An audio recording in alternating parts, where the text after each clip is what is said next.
Good evening and welcome to the October 2nd, 2025 meeting of the Town of Southampton Zoning Board of Appeals. This meeting is being held live and also via video conferencing in accordance with the Town Board's enactment of Local Law 14 of 2022. Our next meeting and those following also will be held here in person at Town Hall and will continue to allow for remote participation. So please check the town's website for updates and any new information. If you wish to view tonight's live meeting only and not participate, please do not join the Zoom meeting and instead go to the town's website for viewing access. With that, I'd like to ask you to join me in the Pledge of Allegiance. I pledge allegiance to the flag of the United States of America and to the republic for which it stands, one nation, under God, indivisible, with liberty and justice for all.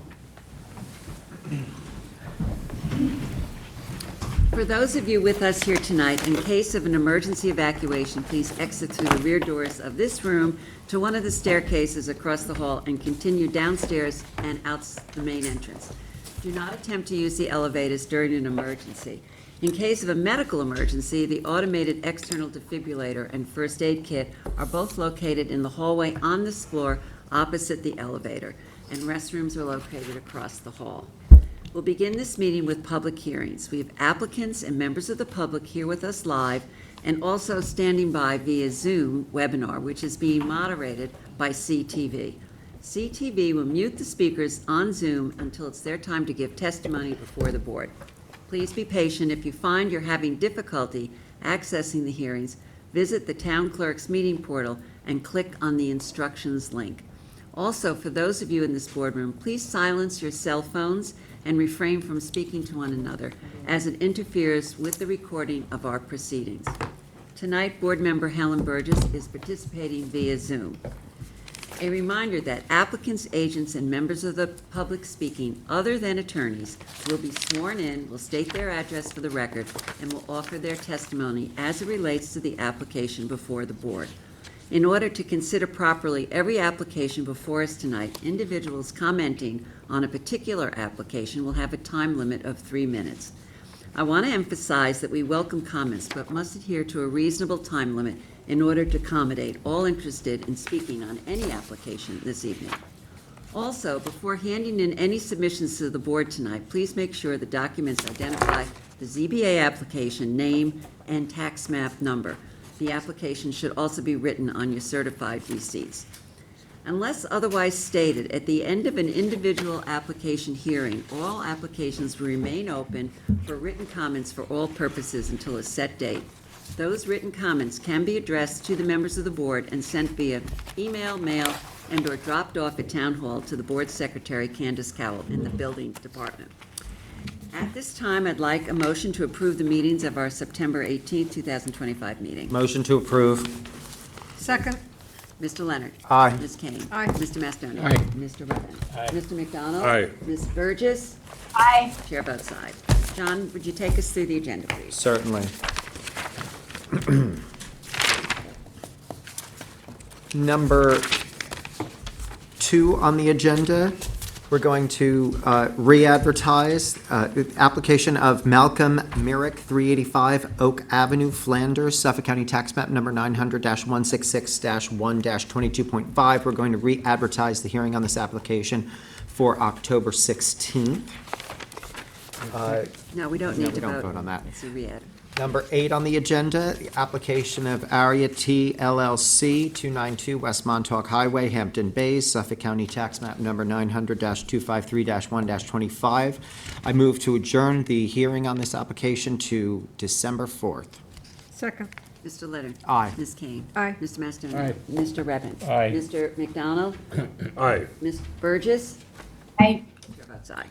Number 9 on the agenda, the application of John T. Montecalvo, 1129, 1089, and 1169 Spionk Riverhead Road, Remsenburg, Spionk, Suffolk County Map tax map numbers 900-301-2-6, 7, and 8. I move to adjourn the hearing on this application to February 5th, 2026. Second. Mr. Leonard. Aye. Ms. Kane. Aye. Mr. Mastonio. Aye. Mr. Redmond. Aye. Mr. McDonald. Aye. Ms. Burgess.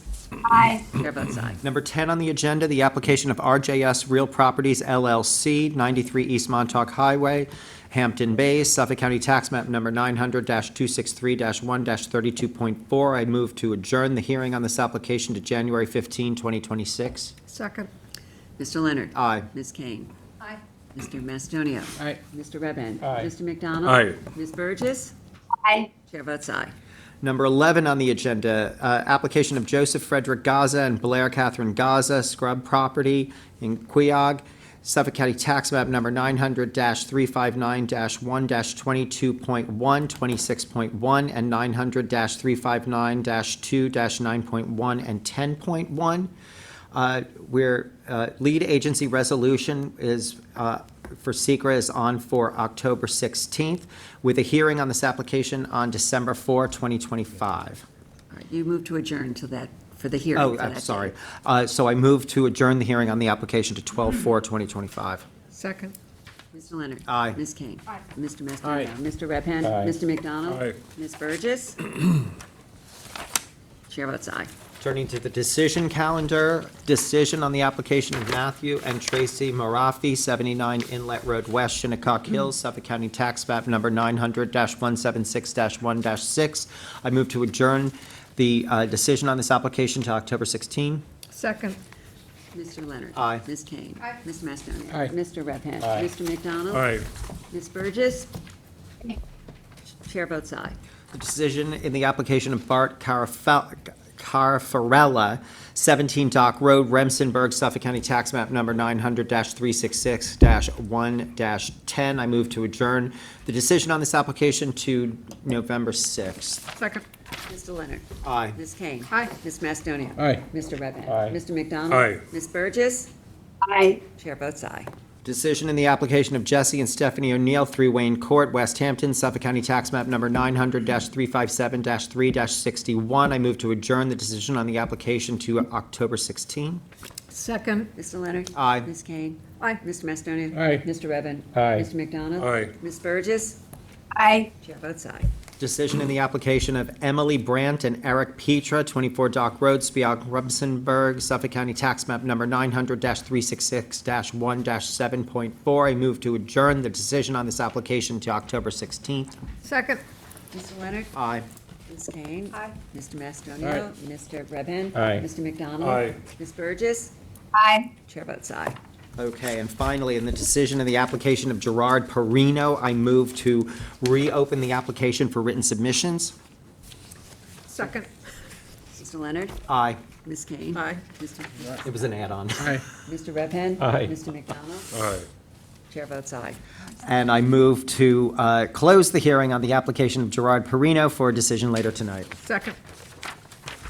Mr. Leonard. Aye. Ms. Kane. Aye. Ms. Mastonio. Aye. Mr. Redmond. Aye. Mr. McDonald. Aye. Ms. Burgess. Aye. Chair votes aye. Okay, turning to the top of the agenda, call number 3 on the agenda, application of Robert Fuhr and Judith Lang, 32A Penny Lane, Hampton Bays, Suffolk County Tax Map Number 900-323-2-31.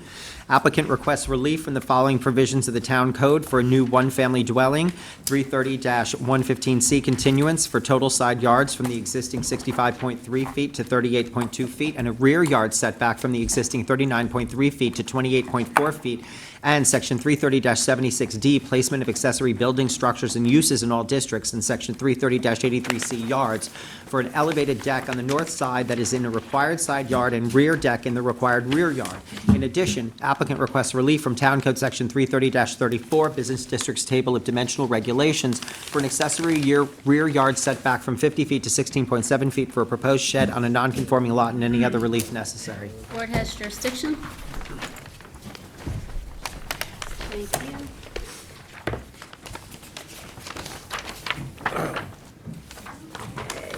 Ms. Vaughn.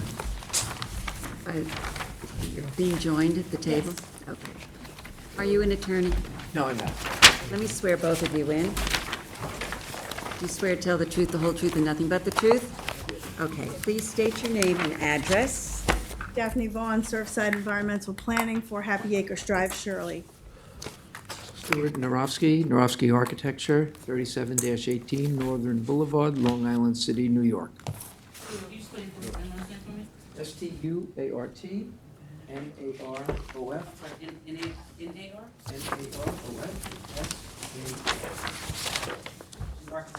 Yes. Daphne, you're going to start us off on this? Yes. Okay. So the proposed project includes the demolition of an existing one-story, single-family residence. It's pre-existing non-conforming with an associated porch, deck, and a detached shed. We're also proposing to construct a new two-story residence with associated porches, decking, and a detached accessory building.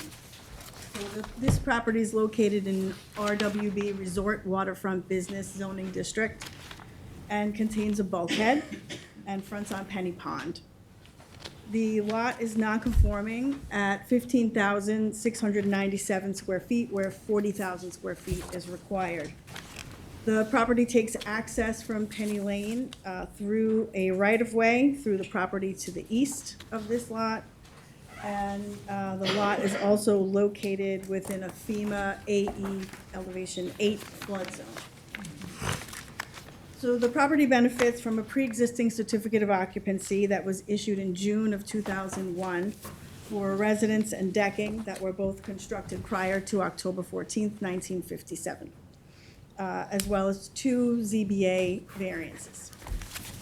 One was in April of 1959 for private road and lot width variance.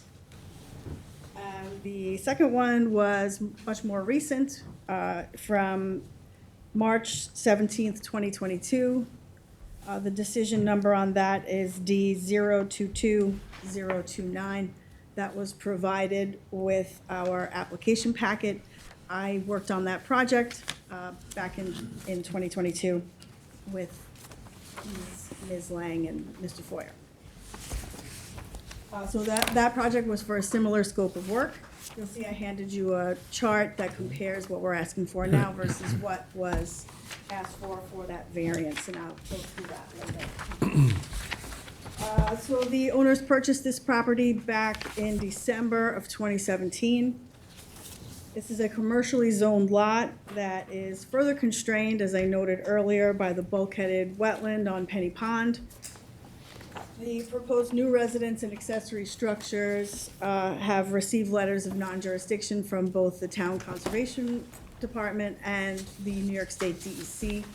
The house is, and all construction is located 50 feet or more landward of the functional bulkhead of 100 linear feet or more. Is the whole property bulkheaded? Yes. So the 2022 project was for a new residence that never came to fruition. Life happens, and then after some time, they decided to redesign the project with Mr. Narofsky here, who is a longtime architect they've associated with for their other property elsewhere. So we took into account on the redesign the variances that were granted back in 2022, which included setback variances for both the principal and accessory structure, as well as some pyramid and some items as far as decking and an outdoor shower proposed within required side and rear yards. So the current design fully eliminates the need for any pyramid, and it relocates the residence in a more central location on the lot between the northern and southern property lines. So since this lot is commercially zoned, it makes it very difficult to comply with zoning. So the residence will be in keeping with the others in the surrounding area and will not have an adverse impact to the physical or environmental conditions of the neighborhood, as it was designed to be outside of wetland jurisdictions. and further from the northern and eastern lot lines from the prior proposal. So this is where my chart comes in handy. So you can see that back in 2022, we asked for total side yards of 52.7 feet, whereas the pre-existing was 65.3. We're currently requesting 38.2. So in lieu of the pyramid variance that we had requested a few years ago, the house is a bit wider, but it is more centrally located. We pulled it away from the northern lot line by 10.4 feet from the prior proposal. We are asking for a principal rear yard setback of 28.4 feet, where we were approved previously for 25.1 feet, which is 3.3 feet further away than we were originally allowed. The pre-existing is at 39.3 feet, sorry. Additionally, there's the detached accessory building that we were approved for 10 feet. It's a 120 square foot building. The building we're proposing right now is roughly the same size. We're asking it to be 16.7 feet from that eastern lot line. 50 feet is required. However, there is a shed there right now that's at 12.5 feet from that same lot line. So we're 6.7 feet further away from that neighboring lot line on the east side. We had asked for a deck and an outdoor shower within the minimum and total side yards back in 2022, and we're granted that. Right now, we're just asking for the decking to be on the northern and the eastern side of the residence. And it's mainly for egress on the eastern side, because the house is elevated for FEMA purposes. So the new deck is on only one side yard versus both that we were previously approved. Again, we were granted 420 cubic feet of pyramid. We no longer need that at all. And a variance that I requested that Art Gerhauser didn't write up is 330-83A4 for an elevated patio of 12 inches or more in the required rear yard. I was granted that variance previously. We're still asking for something similar, so I'm not sure why he didn't add that to the write-up. However, I tried to call him today and I didn't get him. So, but that's something that I can work out with him for real. So the rest of my paper that I handed to you just shows, as I noted, that the lot area for RWB is 40,000 square feet. We are only at 15,697, so that's a shortage of more than half. It's 24,000 and change square feet less than the requirement for the zoning district. Lot coverage, we're allowed 20%. We're proposing only 15.3%. Lot width is supposed to be 150 and we're at 104. So we're constrained in width, we're constrained in area, we're constrained by wetlands. So these, as I said, when the design was done, we did what we could to make it work within the scope of the prior variance or make it better, as you can see from my chart. So, Stu, I'll let you, if you want to show some of your. Yeah, if I may. So the only thing that you're asking more relief for is the total side yards? Yes. Setback from the Okay. side yard, yeah. It's the total on the side? Yes. side yards, Eliminated yes. the pyramid. No pyramid. As a matter of fact, just to exhibit that, this was a 3D diagram from the previous submission and our new one. So we basically took that corridor and moved things over and stepped the house. Wish everybody did that for us. Yeah, and in fact, the house. What? Wish everybody did that for us. And in fact, the house is lower than the design of the previous house, height-wise. Just because architectural drawings sometimes are a little too technical, just to give you a visualization. This is the front entry area that Daphne was talking about with the entry deck. that we have to step up onto because of the elevational height. Something is making requirement. a rattling noise, I Oh, think. I'm sorry. Yeah, it's just coming on the mic, that's why I just wanted to, careful. And then the view from the bulkhead. So you can see the side porch on the left side. This area here is their kitchen dining area, master bedroom, living space with a deck above here, and their son's room over here. And then there's one guest room behind that. And because you centralize it, there's no pyramid at this point. Correct. The other thing was the previous application was approximately 3,500 square feet, and we're 3,200 feet now. Okay. So It's only understanding, oh, I'm sorry. Three bedrooms, right? Three bedrooms, correct. So understanding what was previously approved and the parameters around it, as Daphne said, we really endeavored to kind of move things over, shrink things, and work a bit more of a sensitive house. Could you show us what's meant by the proposed shed? Yeah. You could, well, actually, you can't see it here, but yes, I'll show it to you here. The proposed shed replaces the existing shed because there's no cellar. Very little storage in these homes, Okay. so. The this gray's, is gray's The existing? gray is the existing. Do you have like a drawing or a? It's on our drawings, it's just a small, squared off little architectural box out of the same shingles. That's going to be attached by It's the attached by by the the deck. entry deck, correct. Correct. So you step up onto the entry deck, they could bring their, whatever, water toys, whatever else they have, they could store it in there and then enter into the house. Let me get that clarified. So the red you're showing there is the existing structure, not the structure Correct. approved The red in is March the of '22. existing, the gray is the previously approved, Oh, and the thank green you. is the new. Okay. Nice. Very nice. Just to show you the scale of it. And I should note, as Daphne mentioned, I've worked for the Foyer family for many, many years. They're living in a home I designed for them about 12 years ago now, so I know them a long time.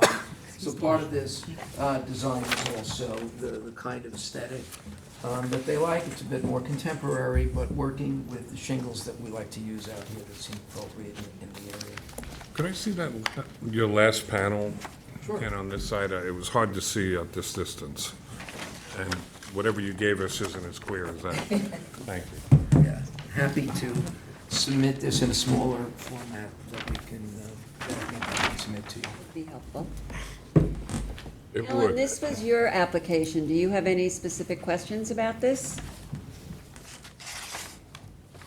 Helen? Yes, I have a concern about this. I'm not happy about the fact that in March 17, 2022, they received a variance, and it's only 3 years later. And that doesn't sit well with me. I think it's a large, I think it's a large house. I went to see it, the plans, and it's not that large a lot.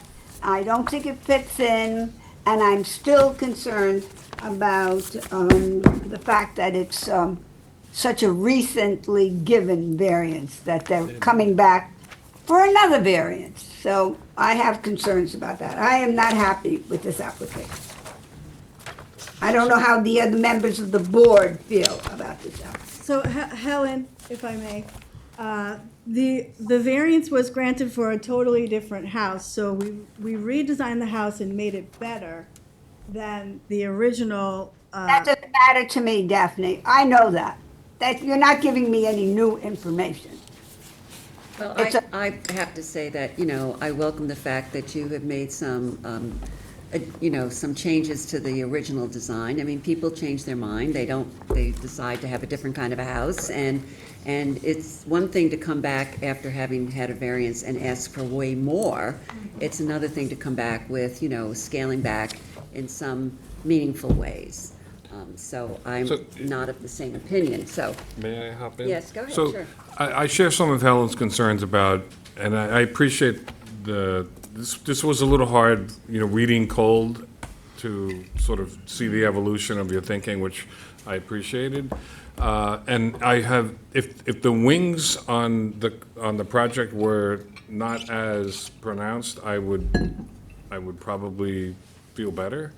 So I'm still trying to process in what it, what this proposal is, and you almost said it before, Daphne, you're basically trading side yard relief for pyramid forgiveness, in effect. Well, we were granted side yard relief before as well. Understood. So theoretically, the house is a little bit skewed differently than it was previously. But you're It's asking for more. pulled only on the one On the thing. total side yard. Only on total, everything else we've lessened, Everything else. or is similar.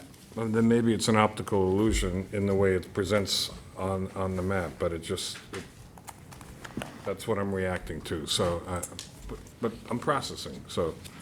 I think the exhibit that I have, which we could submit for the board's review in a smaller format, where you see the different colors, simplified without all the rest of the zoning information on it, really shows the scale of the previous house, which was larger, and shows, again, it's a different configuration. We Right. have a U-shaped house. It's not a large rectangular box. The roofs are lower, and it's not just orthogonally, aligned with the bulkhead, We purposely turned it for two reasons. One, to soften the view line from the neighbor to the north by turning it kind of behind those trees that are there, so it's not a straight line on the bulkhead. And it gives the clients a view sort of downward, through the waterway. Also creates more privacy for them and the neighbors, the fact that they're living within the U and they're not living on porches, in the back that are totally exposed. I was here in 2022 when we originally, I like this design much better. Have no problem with it, so I'm okay. Yeah, I just, two things. One, I appreciate both your presentations, sir, and Daphne, this is helpful to really understand what you got last time, what you want now, and what the increase or decrease is, so thank you for doing it that way. Is there any plan at all to do anything on top of the flat roof? Because sometimes we see people coming in and turning that into pyramid But for the relief without. deck, but for the deck you have going out on the second floor, right? Correct. I'm talking about But the. that's the roof, not Right, the roof. that's not the roof, I get it. Which we have an issue with this lately, so we want to be sure. Hot tubs on the roof. And that we purposely made a one-story living space so they could have a terrace up there. And it's surrounded by the rooms on the second floor. So if they're on that terrace, they're actually still private from the neighbors. That's not the not on rooftop. top. That's It's not not the on top. rooftop. In fact, the rooftop, even though it appears flat in the rendering, does have a forward Got it. pitch to it for drainage. Drainage, and, smart. Will not be an occupied What will roof. it be covered with? It'll be covered with either an EPDM or a liquid applied roofing material. So And is there any access to the roof? No. There was considerable comment from the neighbors in the last hearing. I don't know if they're here, and I'd be interested to hearing further what the community might have to say about it. Absolutely, we always do that. Yeah. I will just note one more thing, that Stu was talking about the height of the house being lower. The actual height from the first floor to the roof is 21 feet, where I believe with the peak, it was much higher before. We're allowed to go to elevation 42, and we're going to elevation 32. So this house could be 10 feet higher, theoretically. So it's going to be at 32 feet as opposed to the allowable 42. Yes. Okay. And how high above grade, existing grade, roughly? I know it's, 32. no, I mean, from the existing grade to the first 21, floor. she said. I think she said 21. didn't she? It's, we're at elevation 11. FEMA requires us to be at 8, so we're a few feet above. Okay. It's still meeting pyramid. Did you hear from any of the neighbors? Yes. Okay, do you want to report on that? Or you want them to just speak? Well, I spoke with Deb Piro, who is the neighbor to the north. I'm here. And yes, she's here, as well as Miss Soroka, who is to the east. Both of them commented last time. I dropped off a copy of the application to Ms. Piro's property Monday, because she didn't accept the mailing and then realized what it was and contacted my office. Okay. So Okay. I still provided it to her. Okay, that's nice. All right, is there anyone in the audience who wishes to be heard on this application? Yes, please. If you wish to be heard, you must Come come up up to the and we have to podium. swear you in.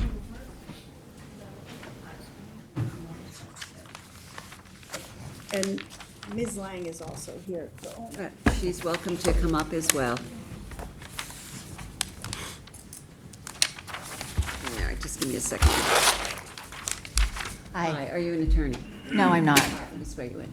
Do you swear to tell the truth, the whole truth, and nothing but the truth? Yes, I do. Please state your name and address. My name is Deborah Pirro. The address is 30 Penny Lane. Deborah. And we're going to try to keep our comments to, Got you it. know, short and Okay. So, number one, I didn't refuse the delivery. It was delivered to a different address in Southampton. I reside at 30 Penny Lane, so Daphne was kind enough to drop off the packet yesterday Okay. to 30 Penny. I love the design of the house. I have no problem with it. I think it's great. I think my concerns are the square footage on the buildable lot space. I don't know, in looking at this, it looks large.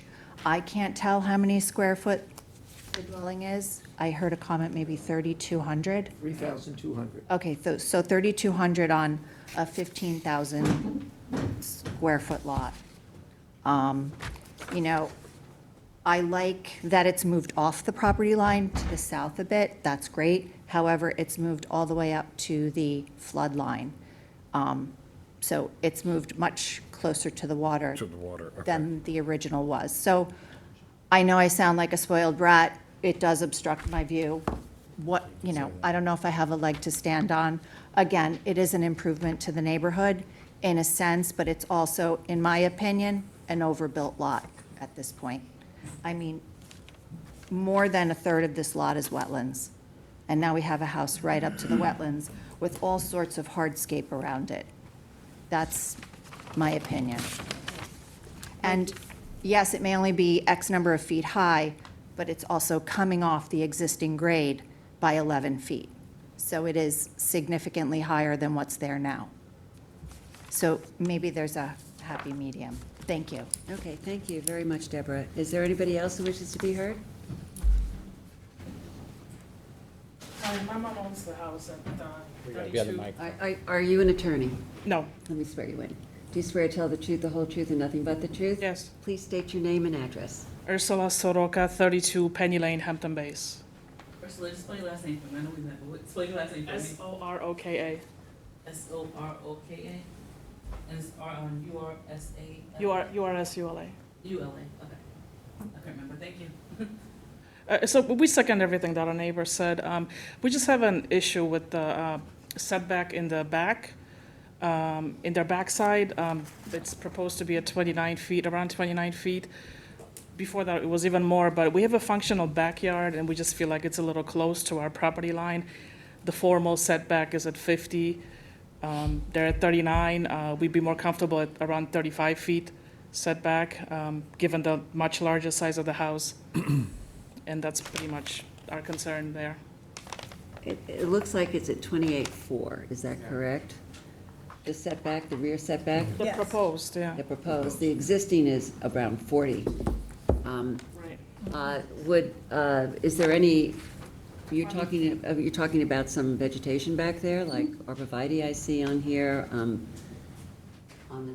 Those on are the survey? existing. Existing, so, would some kind of vegetation or, you know, add to Screening. your screening, you know, would add to make it easier for you? I'm concerned about the large size of the house, which brings more people in and out, more activity, more noise. Yeah, but, I mean, possibly we're trying to strike a healthy compromise here. We understand they're already at 39, and we're already approved for 22, which is super close. That's just something for you to consider. okay, Thank thank you. you very much. Can I leave my page with the notes? Sure.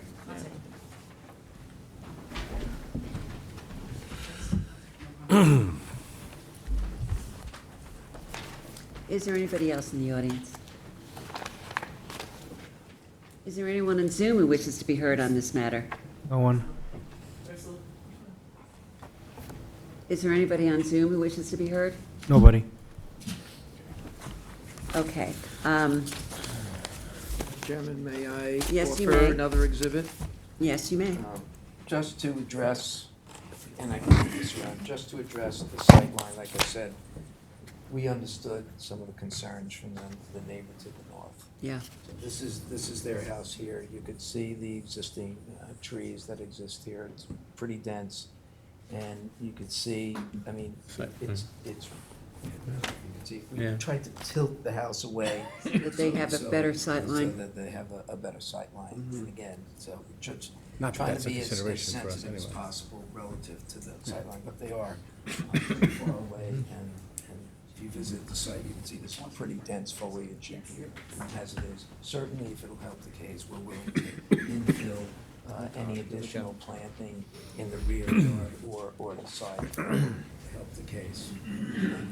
And I would just like to address the square footage. You know, we didn't set out to just go under the square foot. My clients gave us a program of how many rooms they wanted. And that just developed into a nicely scaled space that worked out to the footage we have. As Daphne said, we have 3 bedrooms. The eating area is within the kitchen. There's no separate dining room. There's one living space. And there is a place for them to work at home, as most people do these days, a little sort of home studio space so they can spend more time out here and work remotely. I think in this day and age, given families and the nature of use, notwithstanding proportion to the site, I think around a 3,000, we're 3,200 square feet, I think a 3,000-ish square foot house is very appropriate for most families in this day and age. And as we said, the last application actually had a higher percentage of lot coverage, we're down to 15% at this point. Okay, thank you very much. Any more questions from the board? I do appreciate all the graphics report, it does help us Yes, a lot. it does. I wish everybody saw them. Thank you. Yeah, very good presentation. Yes. All right, Helen, this is yours. Okay, we'll close the public hearing. We'll leave it open for written submissions till October 17th, with a decision on November 6th. Is there a second? Second. Ms. Burgess? Aye? Ms. Kane? Aye. Mr. Mastonio? Aye. Mr. Revan? Aye. Mr. McDonald? Aye. Mr. Leonard? Aye. Chair votes aye. Thank you very much. Thank you. Thank you.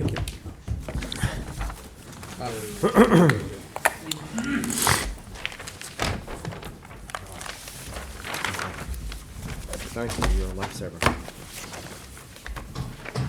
Number 4 on the agenda, application of Jennifer Giannotti Venice, 62 Kyle Road, Hampton Bays, Suffolk County Tax Map Number 900-296-1-30. Applicant requests relief from the following provisions of the Town Code for proposed detached garage. 1, Section 330-6, General Regulations. That references Section 330-11, Residence Districts Table of Dimensional Regulations for an accessory distance from front lot line Wakeman Road from 50 feet to 26.45 feet, and an accessory distance from front lot line Kyle Road from 50 feet to 26.33 feet. And 2, Section 330-76D, placement of accessory building structures and uses in all districts, and Section 330-83C yards to allow the detached garage to be located within the required front yard for the principal building on a non-conforming lot, and any other relief necessary. Board has jurisdiction. Are you an attorney? No. Architect? Okay, let me swear you in. Do you swear to tell the truth, the whole truth, and nothing but the truth? Yes, I do. All right, please state your name and address. Todd O'Connell, architect, doing business at 1200 Veterans Highway, Hauppauge, New York, architect for Giannotti residence. Okay, Todd, do you want to tell us about this application? Yes, thank you, Madam Chair. Members of the board. Representing my client, this existing house is a slab-on-grade house. It's a corner lot. It's a substandard lot. And she loves to keep a car in the garage, and she has the need of storage. So with the way this lot is situated and with the layout of her existing house, the best way that we could figure to be able to keep our cars enclosed is to build a garage. So the question is where to build this garage, because no matter where we put it, it would require relief from this board. Currently, her driveway is on the east side of the property. That's where the cars currently sit, and a driveway, and Kyle that's... Road? I'm sorry? Kyle Road? Yes, off of Kyle Road. And we're proposing a detached garage right in the front yard. And it is a detached structure, and that's one of the reasons that we're here before you today, is for a detached accessory structure in the front yard. But once again, it is a corner property. And that's where the driveway currently is. On the side of the house is also all the utilities. We looked at the idea of attaching the garage to the house, but it would mean that we have to move all the utilities, which is a large expense, especially when you have a slab-on-grade home. And in addition to that, that's the bedroom side of the house where the windows are on the bedrooms, which would then have to be eliminated, and other options would have to be made on the existing house, which is not being touched, for additional windows themselves. So if we were to put the garage on the west side of the property, that's our yard. That's our only yard. That's where her kitchen is. That's where her kitchen access is for outdoor entertaining, and just, any yard space that she has. That's all that's left. So we felt it was, the best scenario to propose the two-car garage, on the corner of Kyle and Wakeman Road. So we understand that it requires some setback reliefs as well. The existing house is substandard, where 50 foot's required. The existing house sits at 26.2. The detached garage, we're going to maintain 26.3 to Kyle Road. So we're staying, for the most part, in line with the existing home. Along Wakeman, the property is slightly skewed, but on the back corner of that property is the garage will yield a setback of 26.45 feet. So we did take a look at the neighborhood to make sure if it matched the character of the neighborhood, and we came up with many homes that are actually some even closer to the street. Directly across the street, we have a property of which is only 23.7 feet, and that's directly across from her. Does that have a garage or just the house? That's the actual house. Right. All right, and it's only 23 feet from the property line as well. And it's actually even on both sides, it's even closer than what we have over here. So and just it seems like every corner house seems to be super close to the to the property lines in this particular neighborhood. And I did submit them, if the board would like to take a look. I did give some views of all these properties that we found that have much less setbacks to the property lines, and we could hand them up if you'd like. Okay, did you? Yes. Candace.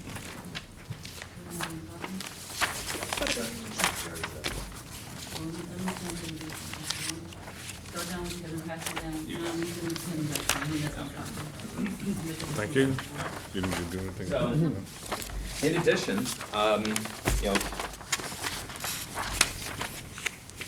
to the pictures with the character of the neighborhood, I would like to say that the, where this garage is going, it's very screened. It has, I have a Google Earth view of here, and you can see this is the subject parcel, and the garage is kind of being tucked where these trees are, which you won't, you can't even see from the street. It's just kind of hard to view the garage from the street with all those trees there.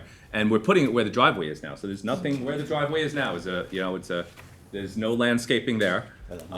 So it's quite vegetated already, which will, disguise where the garage is. And in this Google Earth view, you could even see some of the other homes, which again, I'll pass this around as well, where you'll be able to see that these other homes that are so much closer to the property line than the subject parcel as well. Kevin, you want to pass it along? You don't have copies for everybody? I don't, sorry, I should have done that. You should submit some, yeah, submit it tomorrow. Yes, absolutely. Yes. So again, this house doesn't have a basement, so storage is, a prime requirement. She's not in the house all the time. She does keep her car there on site, so she needs to protect it. She'd get robbed at one, car broken into at one point. So she really is just trying to make the home a little bit more appropriate to her needs for her and her family. I'm sorry, which is the house we're The talking one with the, This? right, and directly, Okay. right next to that one Okay. is where the garage would be going. And you can see the house right across the street and how close that house is to the property line. So, Well, I think actually that that aerial view is deceiving. Those trees are very leggy, Yeah, right. and you can, Yeah, it's it's not like not it's properly from the, screened. from the top screen, That's, but that's a not canopy this area. screen, not a street screen. Well, we'd be more than happy to put arborvitae's or, you know, whatever you'd like as far as, for any additional screening. That would not be an issue. Is that your presentation? 'Cause- Yes, Okay, yes, thank you, thank you. Thank you. So can you clarify, am I reading this right? Your client took ownership of the property this year, 2025? Or when did that Probably, happen? about that, yes. She just took, Roughly the any year? exact date, but No, no, roughly, I no, know I'm- I've been involved in a project for She's about not 6 at it months. for 30 years is the question. Okay.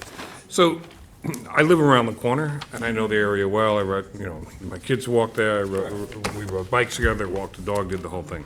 So, you know, the character of the neighborhood is, you know, 800 to 1,000 square foot ranches, sometimes with a garage. Most of the houses on Kyle Road don't have garages. Most of them are that size, you know, 800 to 1,000 square feet. Some do have garages. If they do, they have single car garages, not two-car garages. And some that do have two-car garages, only a few are high ranches on larger lots. And I understand the challenge you have here. You have barely a 10,000 square foot lot. And I get the limits of the physics that you're grappling with, I really do. I'm concerned that the two-car garage is overpowering for the lot, and it's half the size of the house. So I would feel a lot better that you would not really need as much relief from Wakeman Road if you had a single-car garage, which I think would fit better in the neighborhood than a two-car garage. And I get that, you know, you can't have a garage, it has to have the minimum width so you can put the car in, I understand that, and you could get maybe some storage still under that circumstance. I'd feel a lot better if you and your client could be more creative in working with that space than with the present proposal. I just think it's oversized. Okay. Is there an accessory structure issue here in terms of, you know, the size of an accessory structure versus the main residence? Katie? I think usually the building department does say like a two-car garage is a typical accessory structure. I think they say like 24 by 24. No, but don't they usually say like 25% of the size of? Yes, but what I'm saying is it's kind of say de facto a two-car garage is accessory.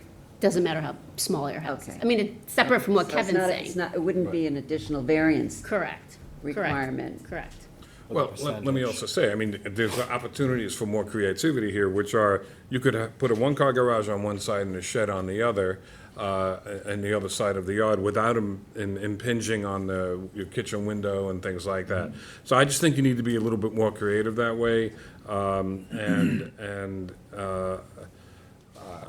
I had a real hard time finding a two-car garage on Kyle Road that looked like, I mean, I think it's just out of character with the community, and I think you can work more creatively to resolve it. Okay. One person's opinion.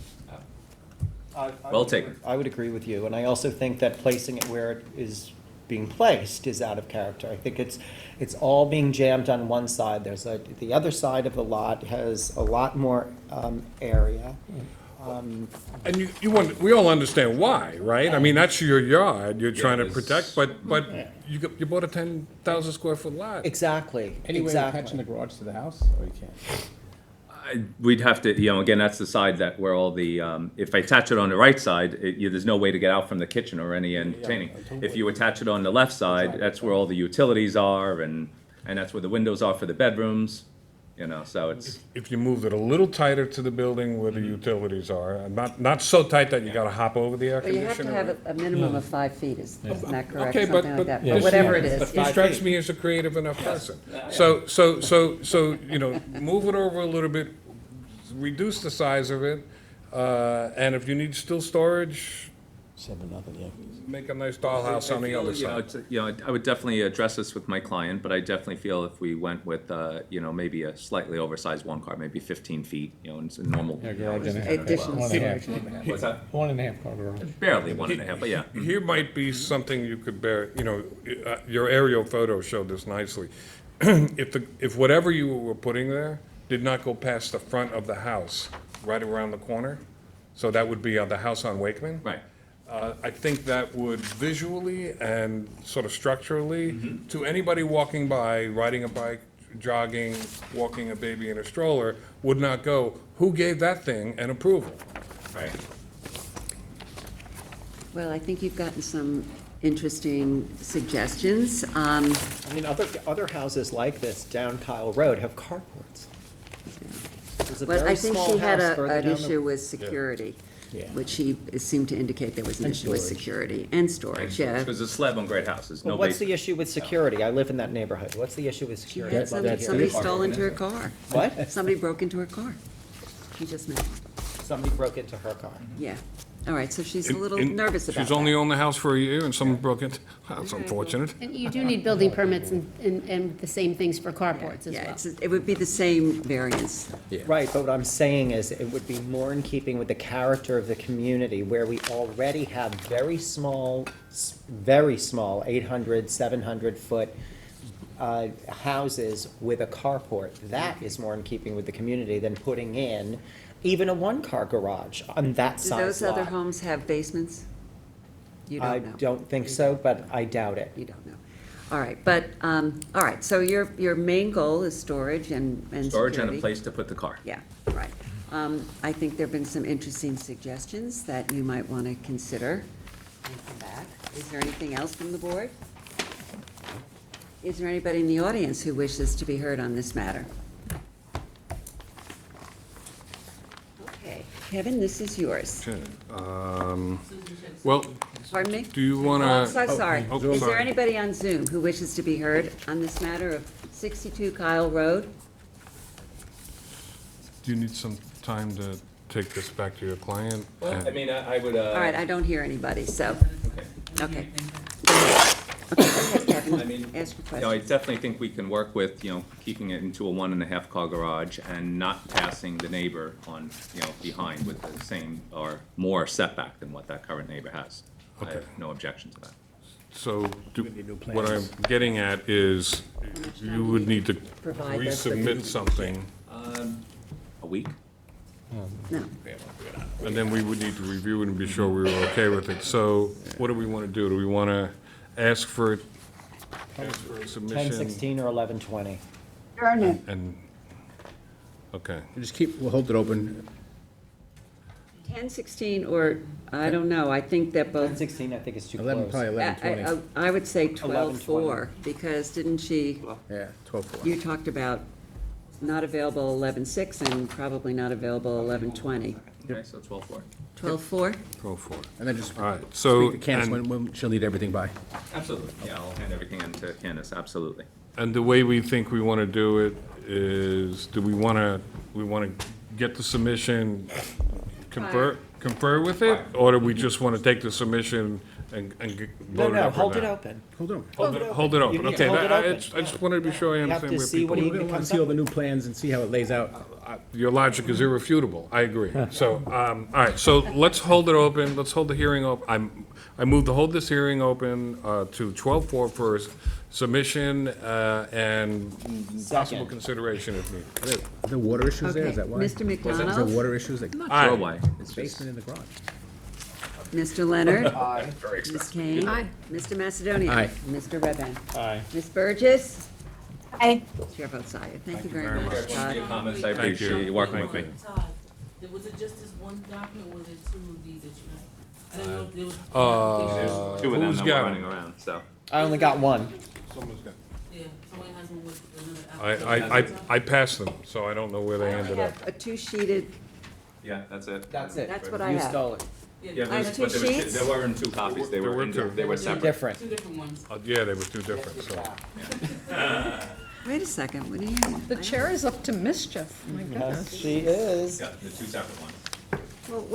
They're all attached, so it, No, but No, I no, know that they're I have the all- other document. He had two documents. It's a separate document. I don't That- have the separate No, document. it has to go into the record. All right, somebody take care of it. I don't know, I'm confused. That's okay. Have a good night, All everyone. right, Thank very you. much. All right.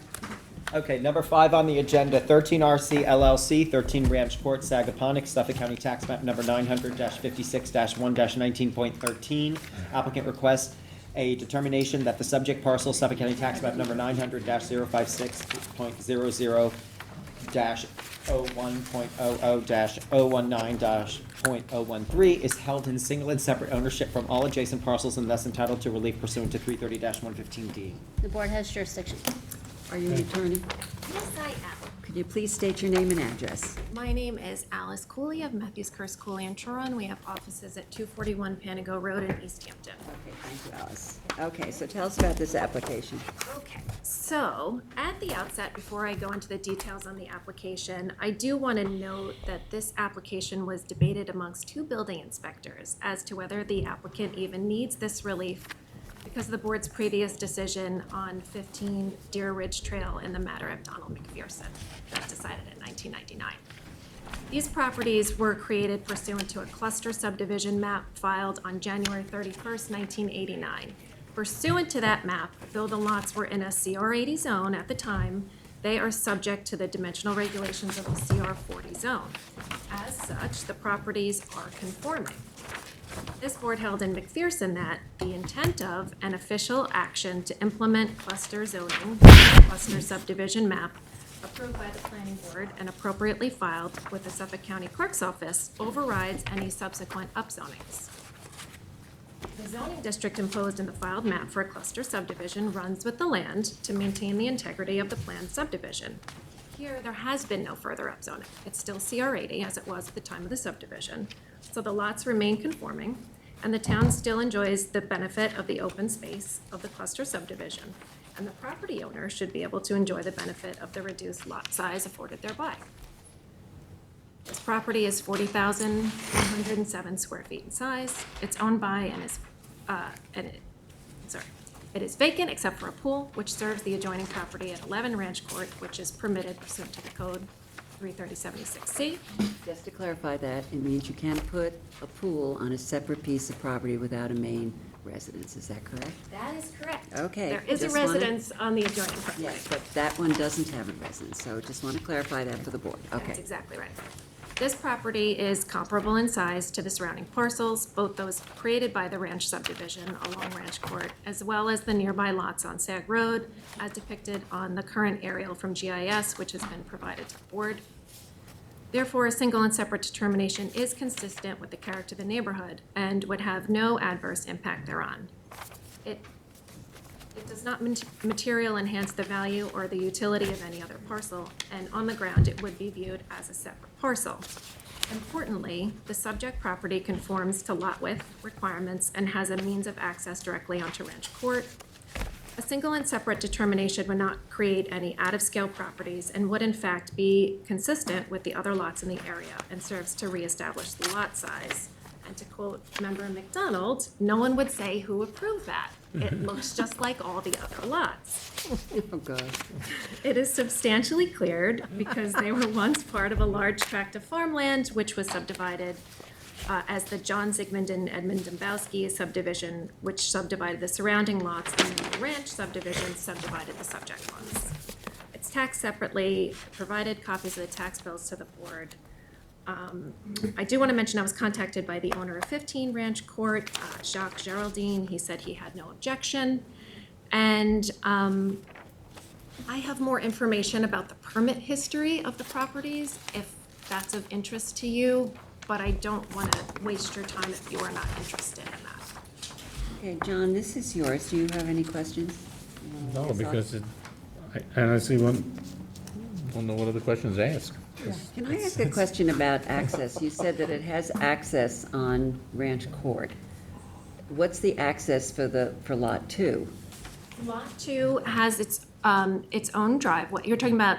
The second lot, yeah, the 11 or 11 whatever. Ranch has its own. It does have a different, Yes, and it does encroach onto the subject lot. does it have When another I one say- other than that? No, when I say it So has it- access, I They mean, go like it this. has the ability to do a curb cut if it were to be further improved, and it's directly on Ranch Court. That's what I Okay, mean when I say okay. that. Well, normally when we look at, we look at intent to merge, crossover uses, which clearly this was crossover use.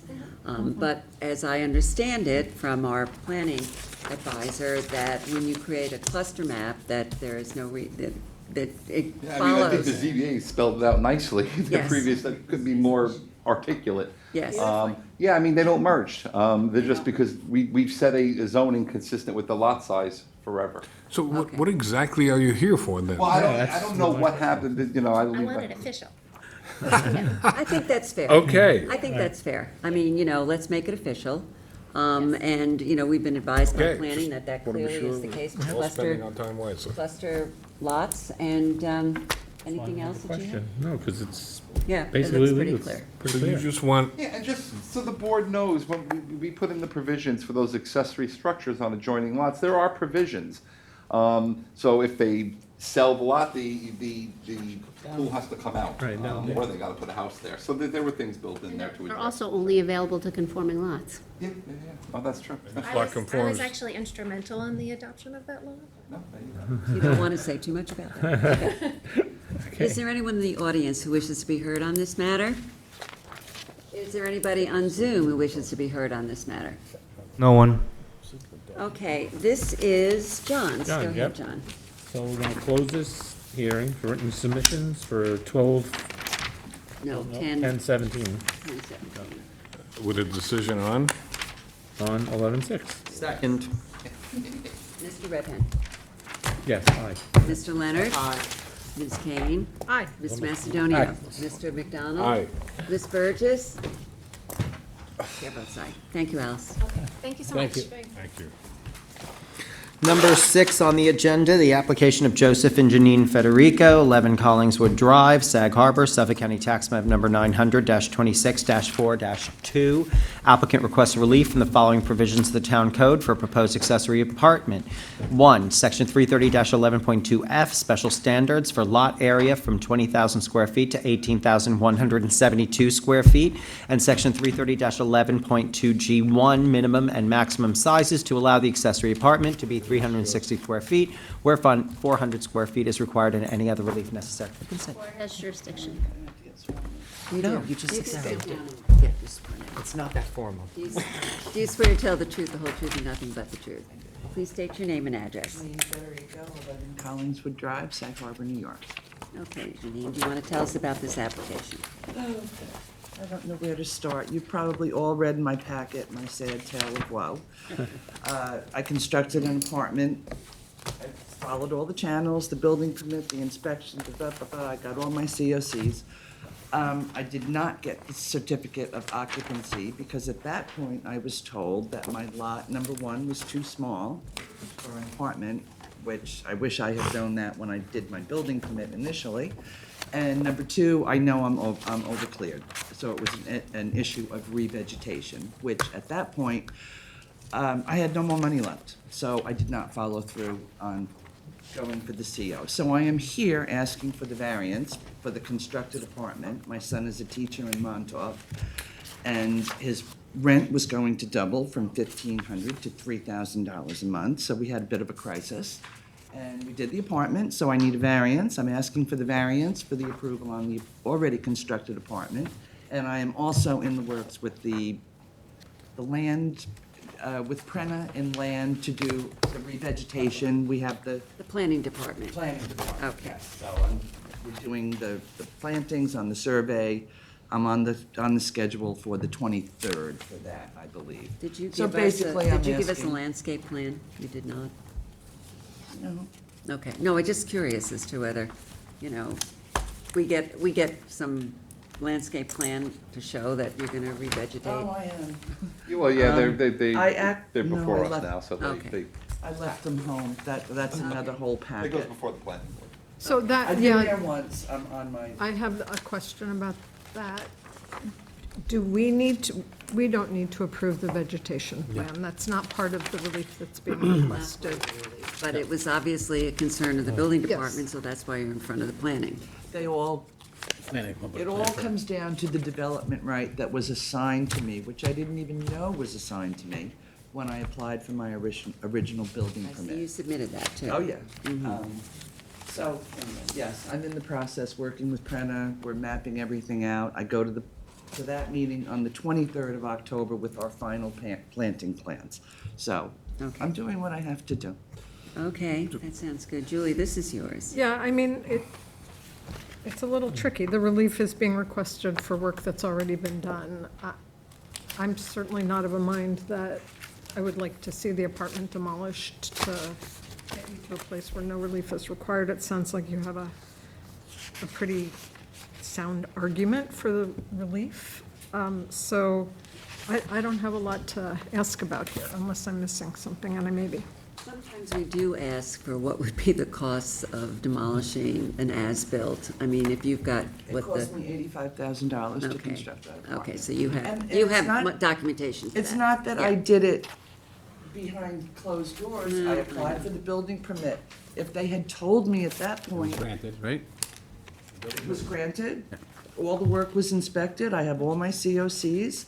If somebody had told me from day one that my apartment was, I'm doing it backwards. Yeah. If they had told me at that point that I was 2,000 square feet shy of a lot big enough to house an apartment, I would have been here first before I did what I did. Okay, I Right, and totally appreciate that. I think also the fact that you're only 2,000 feet shy Yeah. of the lot size, it And it's in really my basement. It's not counsels in like favor I. of your Neighbors don't even know Changing it's Changing the footprint, of you're my not- home. It's- Neighbors don't I even know it's split there. No, my Exactly. neighbors know it's I there. mean, you can't see it, it's from outside. Yeah. So to me, it looks like you're about 90% on the area requirement, 90% on the size of the apartment versus the main dwelling area, so it looks to me to be a very minor request at this point, and anybody else have a comment? No. Yeah, I have no problem. All right, and I'm sorry you had to go through all of this, but we're gonna have a nice planting plan. I do have a beautiful planting plan. Well, that's And I good. need you all to know, you have a real gem in Candace. Yes, we know. She was You know, tremendous honestly, help to we me. have no idea. She was a tremendous help Yes, to me. she's amazing. She always is. We encourage everybody to write letters on our behalf to the supervisor. Is there anyone in the audience who wishes to be heard on 11 Collingswood Drive? Anybody on Zoom who wishes to be heard on this matter? No one. Okay, Julie, this is yours. Okay, so we're going to close the public hearing. Keep it open for written submissions until October 17 with a decision scheduled for November 6th. Second. Ms. Kane? Aye. Mr. Leonard? Aye. Mr. Macedonia? Aye. Mr. Redpath? Aye. Mr. McDonald? Aye. Ms. Burgess? Aye. Chair votes aye. Thank you very much. Thank you. Now, you. I get notified after. Yeah, you don't have to come to that. You don't meeting. have to come, you can just check tune in with if you Candace. want, You but, can zoom in, watch the Yeah, yeah. decisions, or Candace will send it to you. I thank you all. Okay, thank you. Good luck. Number 7 on the agenda, the application of Gary and Barbara Siegler, 271 Dune Road, Bridgehampton, Suffolk County Tax Map Number 900-179-2-26.2. Oh, come on up, come on up.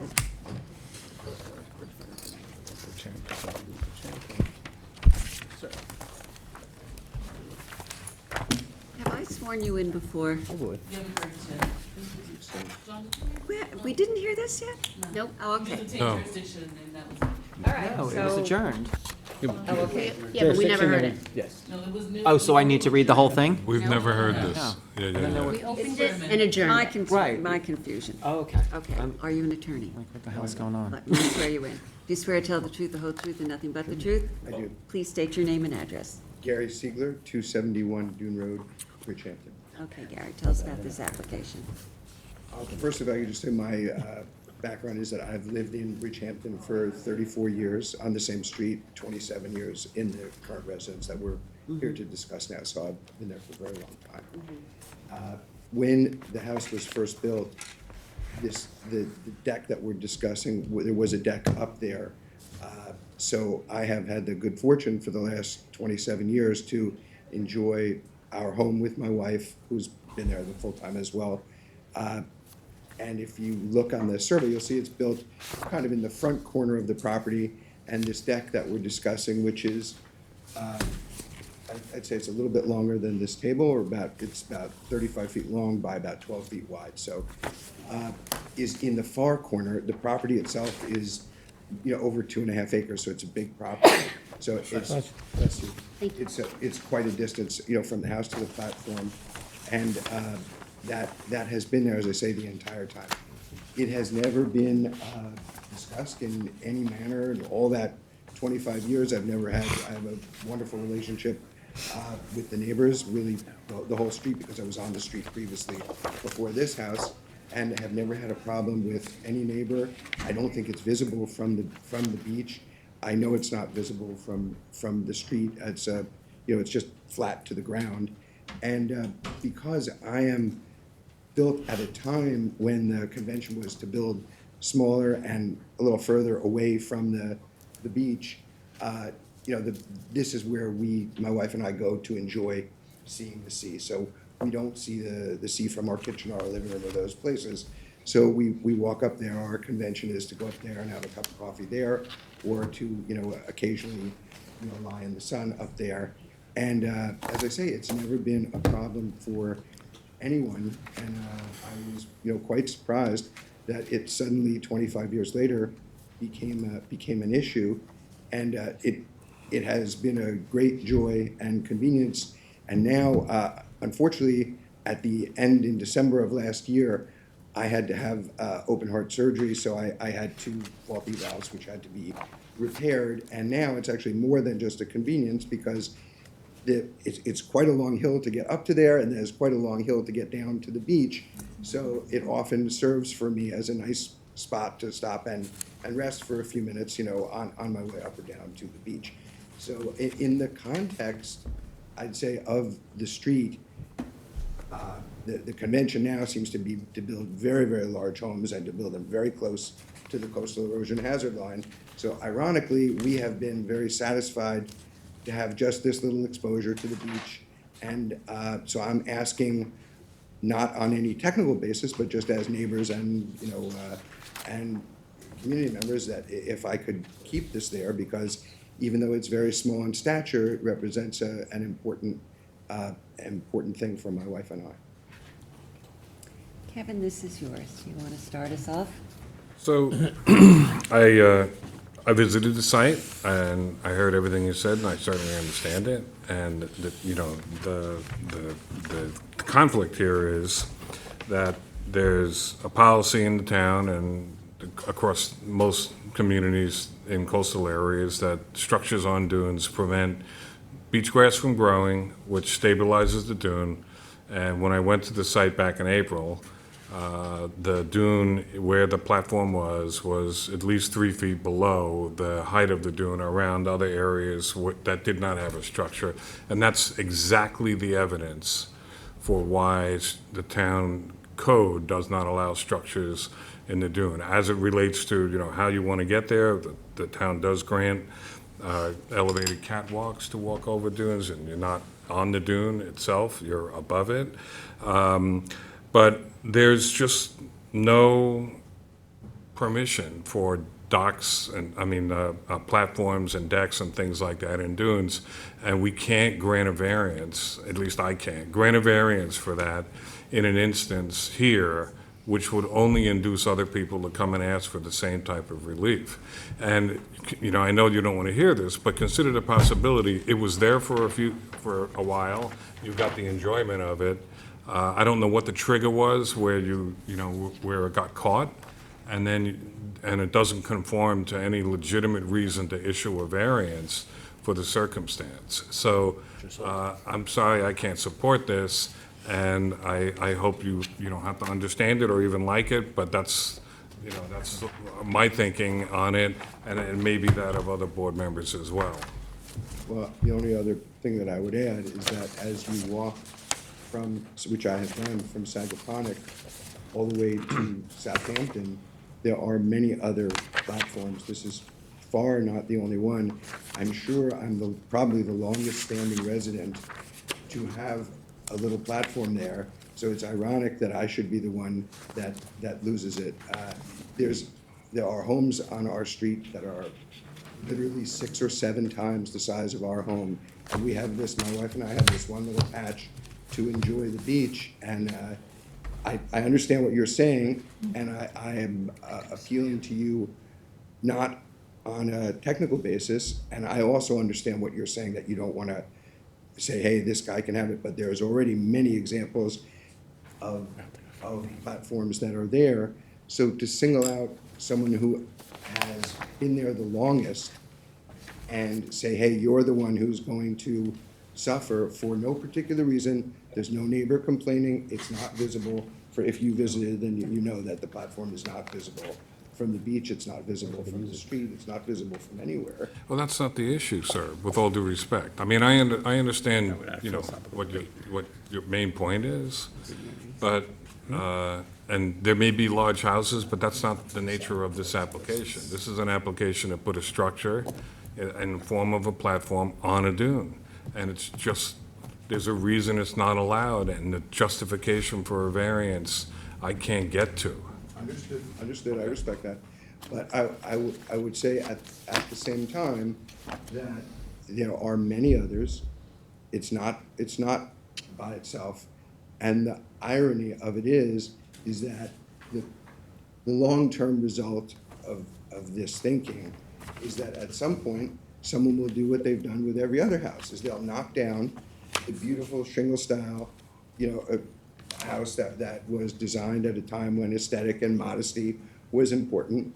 They'll tear it down and they'll build a gigantic modern house right up against the beach, which will be completely the opposite of what I think the goal of this board is, you know, so, and that will be regardless of me. I'm not saying I will do it because I'm too old and I don't have the health to do it, so it will be the next person who will do it, so What was the trigger? It's a complete mystery to me because. Are you trying to get a CO? Are you trying to No. sell your house? I mean, is there a trigger? Is there a reason? No, there is no trigger. I had at one point gone to get a permit, which I received, to elevate the house and to make some other changes to it. I'm not now, because of my health, going to do that. If I was gonna do that, I wouldn't have cared about not having the platform because I would have been able to see it from the elevated house. Now, I won't be able to do that. And to give you a little further history of this, the trigger, it was very strange because I got a ticket and I called the town and I explained just what I just explained. I explained there and they said, okay, we understand, we'll call you if there's an issue. And nothing happened for a year. It went away as an issue. I got another call the next year, another ticket the next year from the same inspector. I called the town again and I said, hey, we talked about this last year. I thought we'd resolved it. And they said, let me check into it. It went away again. The following year, the third time, I get another ticket. And this time it's a ticket that says, hey, you have to go to court. And then I went to the building department, and the reason there's been all of these delays is just getting an audience. You know, ultimately this became the repository of this discussion. It wasn't just with the building department. So I have no idea. It makes no sense to me whatsoever that after 25 years, suddenly this thing would become an issue for someone. Well, you know, I have to say that we have on file, you know, very forceful letters from the Conservation Board, from the Chief Environmental Analyst, and from the Coastal Erosion Administrator, really asking us not to approve this. I mean, I think this is something that is way far away from the coastal erosion hazard line. I mean, as I look at it, it's significant. I also went to the property. Everything you say about it is true. I mean, it's well done, it's tasteful, it's not obstructions, but we're being asked to approve something that we really should not be approving. And I'm sorry that there are other people out there who are perhaps, in your opinion, violating, you know, the same code. I don't know that for a fact. And so I'm happy. Also, those people are not before us, unfortunately. But it You might be are. helpful to take a look. Why don't you, you know, like, look at their properties, look and see if they have variances, look if anything's Yeah, been if granted you- for that. I You mean, know, go back and do some homework about, you know, trying to see if you can identify where they are and what their situation is. Again, sometimes people don't ask for a variance, they just go and build it, and it may be a violation that, you know. Let me ask you, should I be hoping that when I do that research, that those other ones are permitted or that they're not permitted? Because I don't know which would speak more Well, if there was to variances granted for something similar, it would kind of. But I've got to tell you that Help your I argument. have real trouble about approving this variance. Even if there was one that was approved Yeah, I identical do. It later. depends when and Let's say it was everything's looked at differently, but the factors are similar, it may have some impact on some of us. It may have some impact, but I can't guarantee that it would, but it may, but, you know, I'm struggling with this We personally. also don't want to give you an assignment or give you the Yeah. impression you're getting an assignment that you spend time doing Yeah. and it doesn't Right. matter. It's not going to matter for me. Yeah, I'm not Because sure it's gonna matter for me. there's just, I want to underscore this point, just so you understand this isn't a frivolous thing. It is a major policy in most coastal communities not to have structures on dunes. The town of Southampton, for the last 40 or 50 years, has increased the prohibition for things that can happen in dunes. Things you may see could have been put up 50, 60 years ago. We have no idea, right? I don't think anybody who's been around here remembers approving anything that looks like a deck or a platform in a dune. So if, it's a pretty rare request, and that's why it gets the reaction that it gets. So if I were you, You know, we're very I could add- sympathetic to the fact that yeah. you've got a lovely house. And you're a nice enough guy, that's not the issue, But if right? I could add to that, in my opinion, you have to understand that I'm a hard no on this, unfortunately. I sympathize with your position, but I'm a hard no. And the fact of the matter is that we need to protect our dunes. We need to avoid coastal erosion or prevent it or try to prevent it.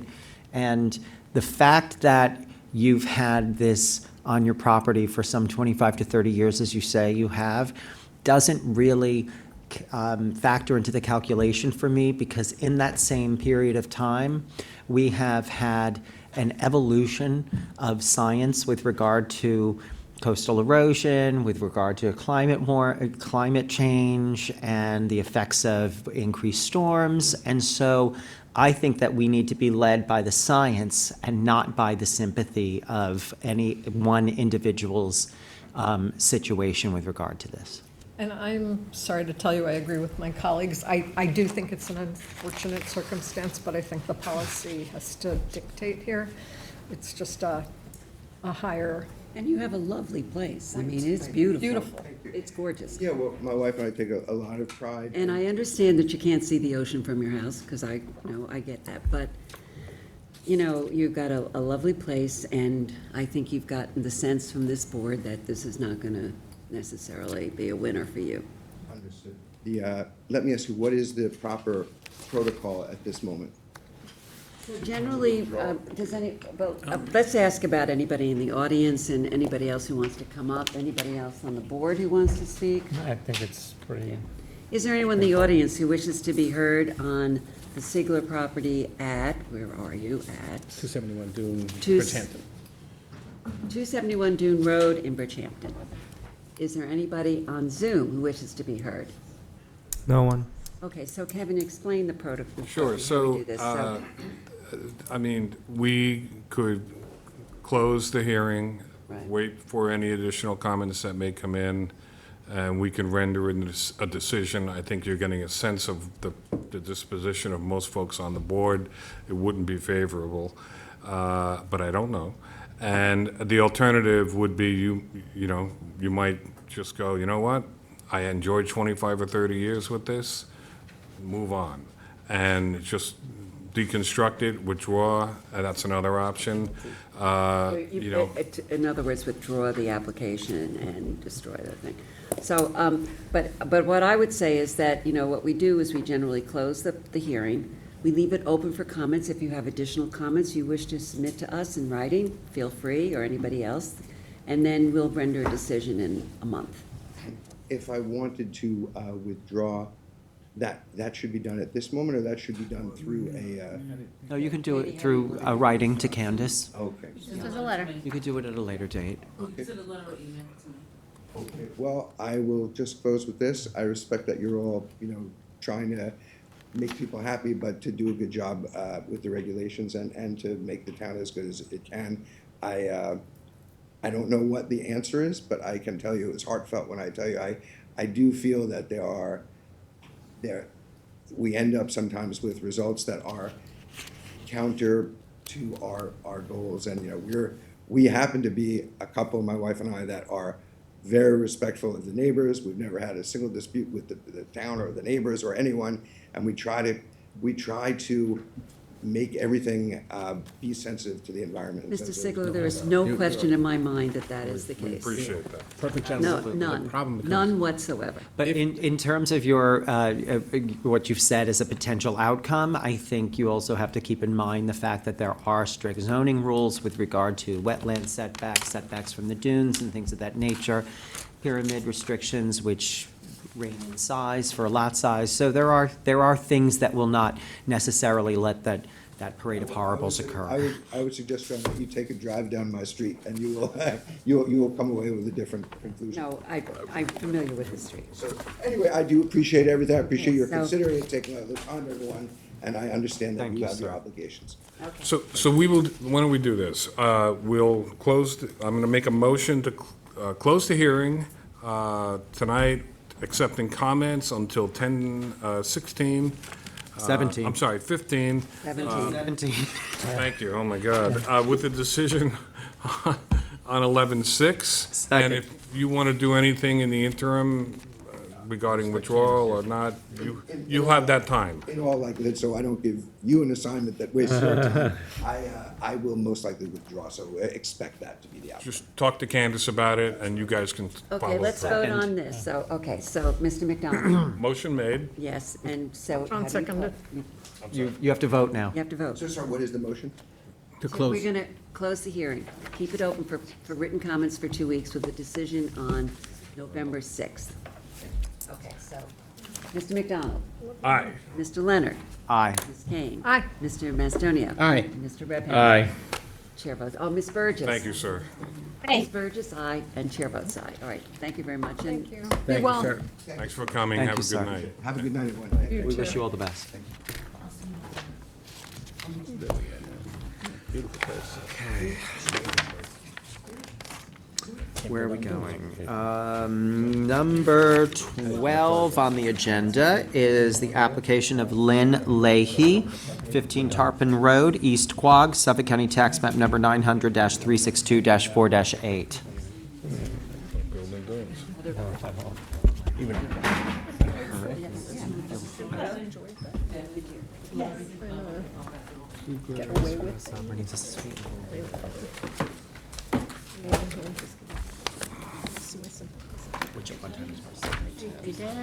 Candace has everything, right?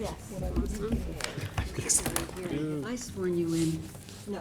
Before? Yeah, Yes. so then I don't need to swear you in again.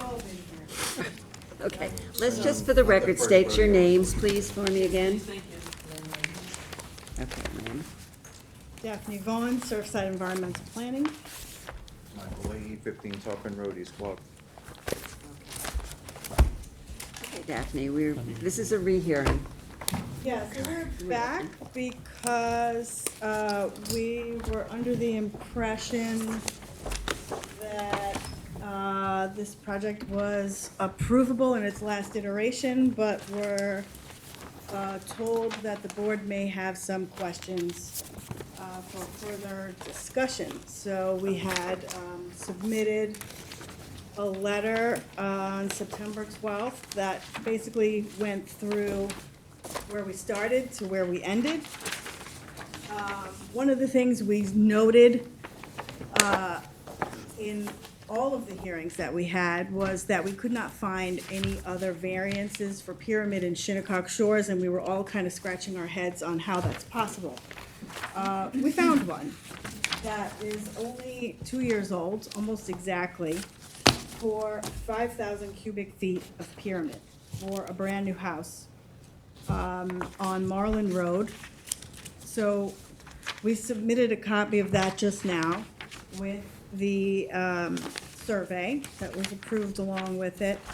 And it shows basically similar setbacks. Actually, it shows better setbacks than ours, but still required 5,000 cubic feet Pyramid. Our house is shown at about 10 feet on both sides. This one is at 11 and 15 feet. And was still granted 5,012 cubic feet of total Pyramid. I did submit a picture from the GIS of the original house on 25 Marlin and the new one that actually just received the CO recently. And then I show an aerial of the old house versus the new one. Basically, it coincides with the variance. So we wanted to submit that for the record, but the other thing that I wanted to submit is this aerial of the neighborhood. And you can see the Leahy's house is outlined in orange.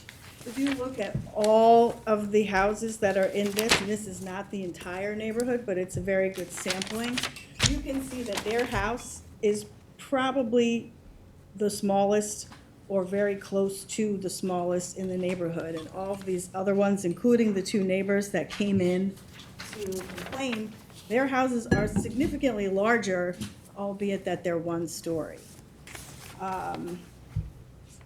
So I thought that was a good illustration. But, you know, just to reiterate, we started with a box over a box house that didn't have a lot of character, and we were asking for 5,000 cubic feet. Where is it? It's a 1,600 square foot footprint. We were asking for, where is it? Oh my goodness. 5122. That's it. There it is. It's because I'm blocking it with my own hand. Ding dang it. So we started at 5122. We took the board's advice and got a little creative, came back a second time and reduced it by 40% at that time to just under 3,000 cubic feet. And then came back again and reduced it down to 2550.8. Which is 1275.4 cubic feet on each side. That's just about a 50% reduction from our initial submission. The house was redesigned to have a little bit more character. It's more attractive than it was initially. We have the constraints of the waterfront. We have the constraints of it being a 75-foot wide lot. We have constraints of FEMA, where only, we're barely above the FEMA line. We started with a full-height garage under the house and reduced it to a 5-foot crawl or 6-foot crawl. It's not, I can stand in it, Mike probably can't. But there's. What are the FEMA constraints again? It's AE. I have to read my own letter. I think it's AE 8. And we're supposed to be, so AE 8 means the first floor is supposed to be at 10. I think we started at 14 and we broke it down so that it's like 11 or something like that. And we pinched the ceiling heights down. We pinched them down in the second floor as much as possible in a dormer style. With cathedral ceilings. We had the impression that the board was, or at least the majority of the board was seemingly okay with the project. So we asked to reopen it so that we could discuss any questions or concerns that you had. We showed pictures of the neighborhood. Let me just cut to the chase. You didn't have 4 votes because there was previous discussions were still concerns of enough of the board. And, you know, that's the fundamental problem. It's, you may have one example for an entire, you know, multiple hundreds of houses is not a pattern. It's not a precedent. And, you know, I've talked enough about this. I still think it's too big and you're asking for too much. And some people in the neighborhood felt the same way. And I don't think that concern has gone away. And with all due respect, and I know you don't want to hear it necessarily, but, you know, our job is to do our job, which is to balance the benefits to a homeowner against the potential harm that comes to a community. And I am perfectly clear conscious about still objecting to the size and scale and impact of the project. So I'm done, but I wanted to give you the courtesy of that answer. What's the total pyramid now? It's 2550. From the 5122. How large is the house again? What's the square footage? I have no problem with it. 1645. So That's the 1645, footprint. all right. So the second floor is slightly smaller. And I will say that this house that was granted, the 5,000 cubic feet, was the same exact size. Okay. I appreciate reducing it down. Yeah, no problem. I actually am not a negative vote on this, so I think you did a I good think- job. I'm not negative I either. also think It you matches did the neighborhood, and I think it's a fine. good job, and so, you know, I'm not the one who has to talk about this. I Yeah. know that some other Good. people have indicated some concerns, so let them. Yeah, I'm happy to share my views. I think, I very much appreciate the amount of reduction in the relief requested. On the other hand, I still feel like 2550 is still a lot of relief. And I'm a little bit concerned, and I don't know whether you're doing this or not, so this isn't an accusation, but one of the trends I feel like I see is that people come in and ask for an enormous amount of relief and then come down, and I'm persuaded, oh, look at the concessions that have been made, but we're still at a lot of pyramid relief, and so that's where I'm getting a little bit hung up. And I will also say, I found concerns by the neighbors compelling. What neighbors and what was the compelling? So I don't know if folks are here tonight, and I'm not in a position to recite back what they had to say, but there were concerns from the neighbors, for sure. So, last time we were here, we also discussed the windows, so their concern was that you'd be able to see in. Every single, 2 doors down is a brand new cute house. I know it's gotta be close to 3,000. It's 19, number 19. Number 19, It's the new house brand next to new, one of the neighbors that beautiful, complained. just built, windows everywhere. And I drove down, everybody's houses has windows, all the new houses have windows. I don't understand. It's like they're singling us out, and we're just trying To be honest, the screening that we're putting up is probably more than anyone in the neighborhood. Yeah. Yeah, I mean, the problem, I hear you, and I take you at your word. I think the problem with the window argument is that it seems to me those folks didn't require relief, or they wouldn't have been able to do it, and had they landed here, there would have been questions about it. So I don't quite know what to say about that. Right, and a problem that I have is that, you know, a lot of these lots are very much the same size. And yet you have come to us with one variance from 2 years ago, literally 2 years ago, October 19, 2023. Yes. 2 years ago. And I don't feel like Mr. McDonald, I don't feel compelled by that variance. So it doesn't add up to me. So are you saying we should build the house, like, don't raise the house, renovate it, do a brand-new house, new construction?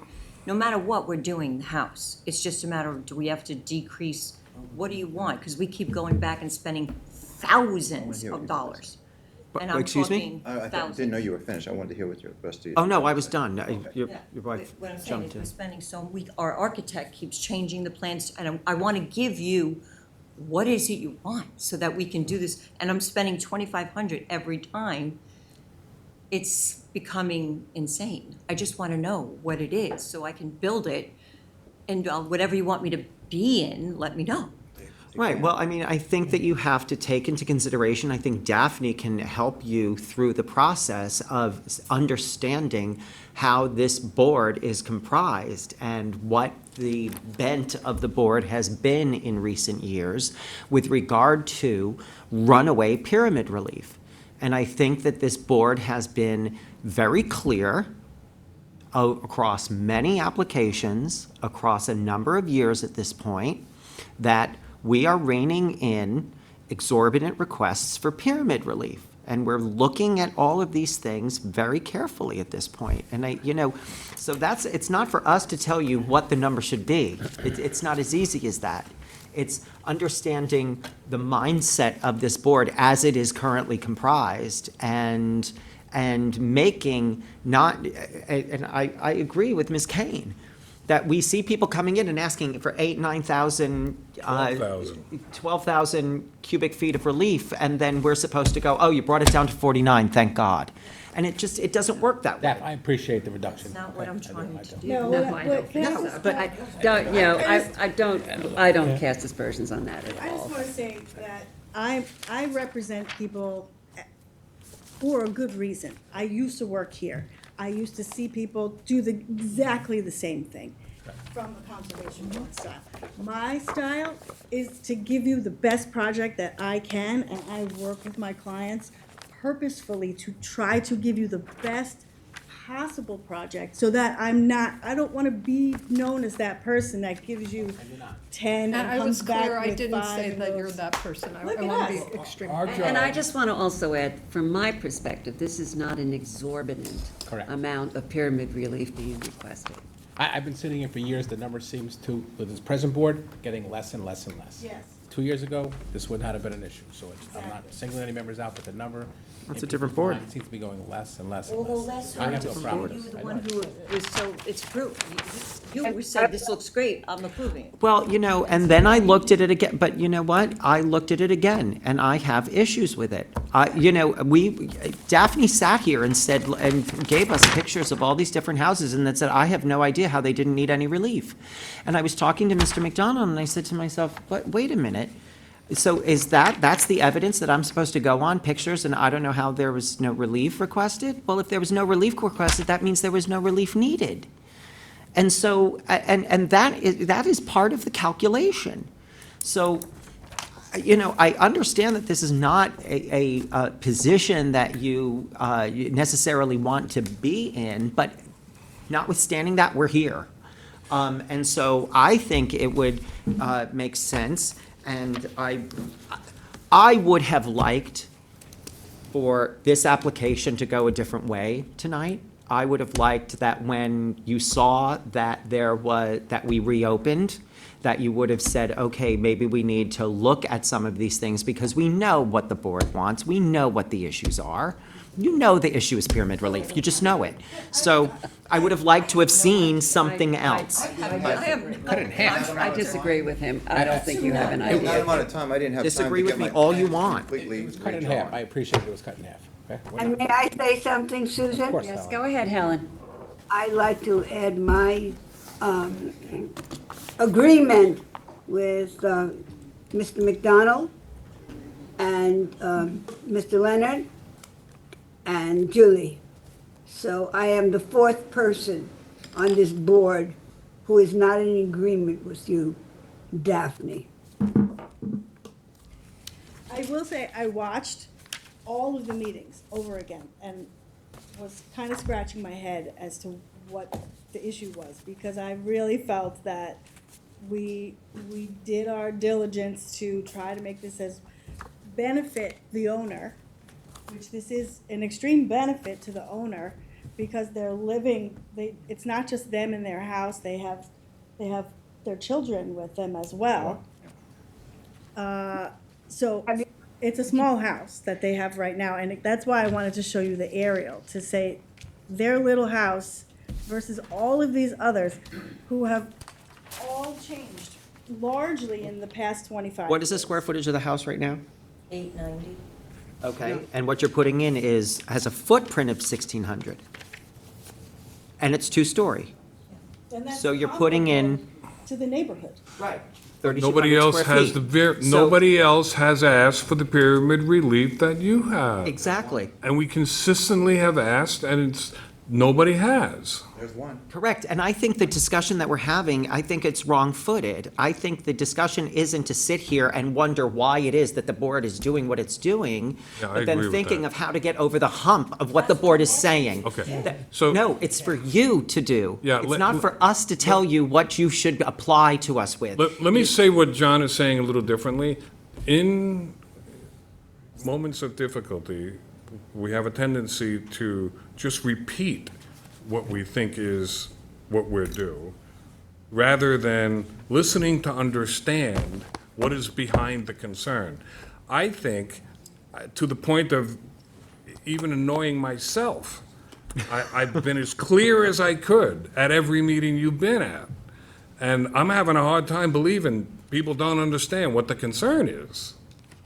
So, please. And you've been clear, and I will agree that I have dissembled, or not dissembled, I don't want to use that word. I have been ambivalent, so to speak, and I understand that that causes confusion, but we have to get over the confusion, and we have to put our nose to the grindstone and figure out, the board is saying there's too much pyramid relief, how will you fix that? That's all that you need to do. Right, which I can fix again. My point is every time we come, the last meeting, when I left, I thought we were pretty good at stuff.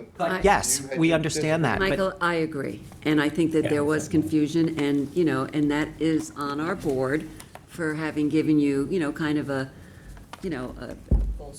false We expectation. would not have agreed to close the hearing. I acknowledge that, and I apologize for that, appreciate but this is where we And that's on are. the board, and, and I am gonna. Okay, so do we, my question is this. So here's the deal. You can either decide to come back one more time or, submit without guidance from this board, which, clearly you're not getting. I mean, it's difficult and I know it's costing you money every single time you do it. I don't know what else to suggest, because at this point you do not have 4 votes. What I hope I'm not hearing from this board is that 0 pyramid will be, But that's what I was getting at. Well, I Do mean, I don't know. If that's the case, then I'm- I think that that's a real issue. So I want to be clear, I'm not saying 0 is where I come out. My issue for you, and I know I hear the frustration, I really get it, is that we cannot sit here and tell you what's going to work. I think you just have to take what you're hearing, which is I don't think they're getting this enough square guidance on it, footage frankly. at I'm sorry. 2,500. Well, that's why But I hired I don't think they're her, getting enough guidance on it, because I Julie. didn't know I'm anything sorry. about this. Well, but Susan, over and over, you I have, understand we can't give a figure. It's not my job to say 2,000 is the I right amount of understand, pyramid. and you've said that, Susan, many a time in this chamber, so, I I think agree, and it's I not agree. right to I put the just- onus on us. I agree And that it's Susan- difficult. How much did you say that you exceed the, the AE 8? Because, Like the lowest 1 level is foot, supposed I to be guess. at 10, did you say it's at 14? We pushed the house down 3 feet. No, I know, but You what, exceeded by 1 foot, by right? 1 foot. okay, so you only exceeded by 1 foot, all right. May I The say issue is clearly the dormers. I mean, that's the issue. The issue is the dormers. That's where your pyramid relief is. And I can get that back inside, but now I get to And- give it but- up, and and- if I want to extend the back end out, which I'm pretty much allowed, because I've seen other houses in there that already have that to be inside the pyramid, I have to redesign my house again, which is gonna cost me $10,000 more. And send I us back to understand the that's not your conservation problem, board. it's my problem. And we have to go back to. We'd have to, if we change the footprint, we have to go back to the conservation board. Helen, you wanted to say something? when you say the statement that the board has hasn't given any guidance, I have an issue with that statement. I think that Kevin has given lots and lots of guidance over and over and over. Every time Daphne's come, he has made it very clear what's acceptable and not acceptable, without having to give a number. I mean, that's Daphne should, as the person that these people are paying for, help them do what she should know is appropriate to get what she wants. So, I've received variances for 2,500 cubic feet many times, And we've routinely granted them. many times. But this, every situation, we This take, is we take into account. Well, just a moment. lot, You know the what? I do location. not I'm sorry, like John, the I'm implication of talking. that. I don't like the implication of that, and I think as the chairman, you should address that issue. I don't like that you're saying, oh, it's not me, it's the board, and putting it on us as though I don't think we've she done said it was something the wrong. board. No. And because you've gotten 2,500. John, she didn't Hold say on. that. Let me John, finish. let me finish. And she didn't say that. She said, She I have absolutely gotten did. variant. She did not say she's putting this on I've the got, board. her exact words were, I've gotten 2,500 cubic feet of relief many times before, so it's not me. That was what was said. Thank you very much. And, That was in response to what Helen But said. hold That was in on. res- Come on, John. but hold on, no, I'm not gonna come on. I'm not. Okay, don't come on. All that I'm saying is, yes, you've gotten 2,500 cubic feet of relief in other situations, But those are other situations. You're in a situation right now where you have a piece of property where all of the pieces of property around it for miles appear to be the same size, and you found one case of a variance. Can I And just- that's a problem. Can I just ask the board, if this is one of those situations where no pyramid relief will be satisfactory to you? No, Because that I is don't wanna not- send- I don't want to, if you're Fair telling me question. that I just don't want to I'm send them not on saying another that. mission. That's an entirely fair question. I think it's a fair question. 0 is not my objective personally. Okay, I just want to know that. I'm capable of entertaining a reasonable application in all the circumstances and the totality of everything said in the hearings. Exactly. Requiring 0 variance would mean withdrawing the variance as to that and leaving it only open as to the setback relief. And I don't believe that anybody's saying Fair, that. oftentimes the board will suggest that only a one-story house is reasonable, and that is close to 0 pyramid. So I mean, you can say, I'll grant pyramid, but only for a one-story. So I mean, there is a little bit of guidance. I'm not saying that. Okay, I- but that's I'm perfect, that's perfect. do feedback. want But I think it's clear a the- legitimate question. I don't really Totally want to fair. send Yeah, you but back. Susan, I'm again. uncomfortable with the burden shift onto us to prescribe what is correct No, I for an understand. I applicant. agree. I can't get there. I'm just No, saying if if I you. asked that once, but when we Okay. came back to last meeting, it seemed very positive and everything. Yeah. And I understand it was a mistake. You guys shouldn't have let us on like that, thinking that it was Well, everything and was great. also reconsideration. They look at the thing I've lost again. another month now, which Yes. I would have done at the last meeting if you said you weren't happy with it, to try and make some more adjustments to get it even further inside the pyramid without sacrificing so much of my house and design. I would have If done I that. would have known all this, I would have just renovated it and not lived in it. But it's I live in a supposed to different be better to live I'm here All right, by well, the you water. two better get together. This is me for the beach. All right, If I was let's- gonna go to all this and I all, will I'd say- spend $30,000 and getting nowhere. Lynn, we didn't just find one, we found 2 others, but I didn't think that they were significant enough. Plus, they were 15 and 9 years old. So I didn't think that the board would even entertain those. So I only gave you the one that we found that was the most relevant, the most recent, and more than where we started, Okay. essentially. So. Okay, I think you've gotten a sense of the board. I hope you have. And this is, let's put this, you want to adjourn? What do you want to do? Do we ask the neighbors in this situation? Are there? Yes, no, of course. Is there anybody in the audience who wishes to be heard on 15 Tarpon Road? Anybody on Zoom who wishes to be heard on 15 Tarpon Road? No one. Okay, John. I'm not sure what to do, so do we close it for written subs, do we All right, what just do you leave it wanna do? open? Hold it open. You want to I think adjourn you it gotta leave it again? open. We have to adjourn it. If we need Hold to it go back open. to the drawing board again, Get then anything approved, I have to adjourn it so I we can make gotta- adjustments. Okay, Do that. so, and how much time do you think you need? when's your next available? I Looking would at say 12:04. 12:04. You know, 10:16, we have too many. 11:06, we're, What about 11:20 under the circumstances? well, we have 9, but one of them is, Is- isn't one of them 7-Eleven? Maybe it is, let's squeeze them in, let's squeeze them in. No, is 11:27? All right, so you want to do, 11:20, we'll squeeze it. Oh, no, You wanna do 11:20 11:20? is Sand. No, it's 9/11, but what it, It's what 9/11. I did, I always usually try to do at least 7 new applications, 1 per board member. But if you want to go ahead and have them come back, I'll just take that number down to 6 and replace Yeah. their application. Let's get them in. I think that's So then fair. that Let's way get them in as soon as we can. 11:20? Assuming that you're able I'm okay. to deal with this issue on it. Money, you can do anything. Okay, so we're gonna, all right, so we're gonna adjourn to Oh, the last guy, 10, to 11:20. I'm a very funny guy. All right, so John's gonna make a So we're gonna motion. leave open till 11:20?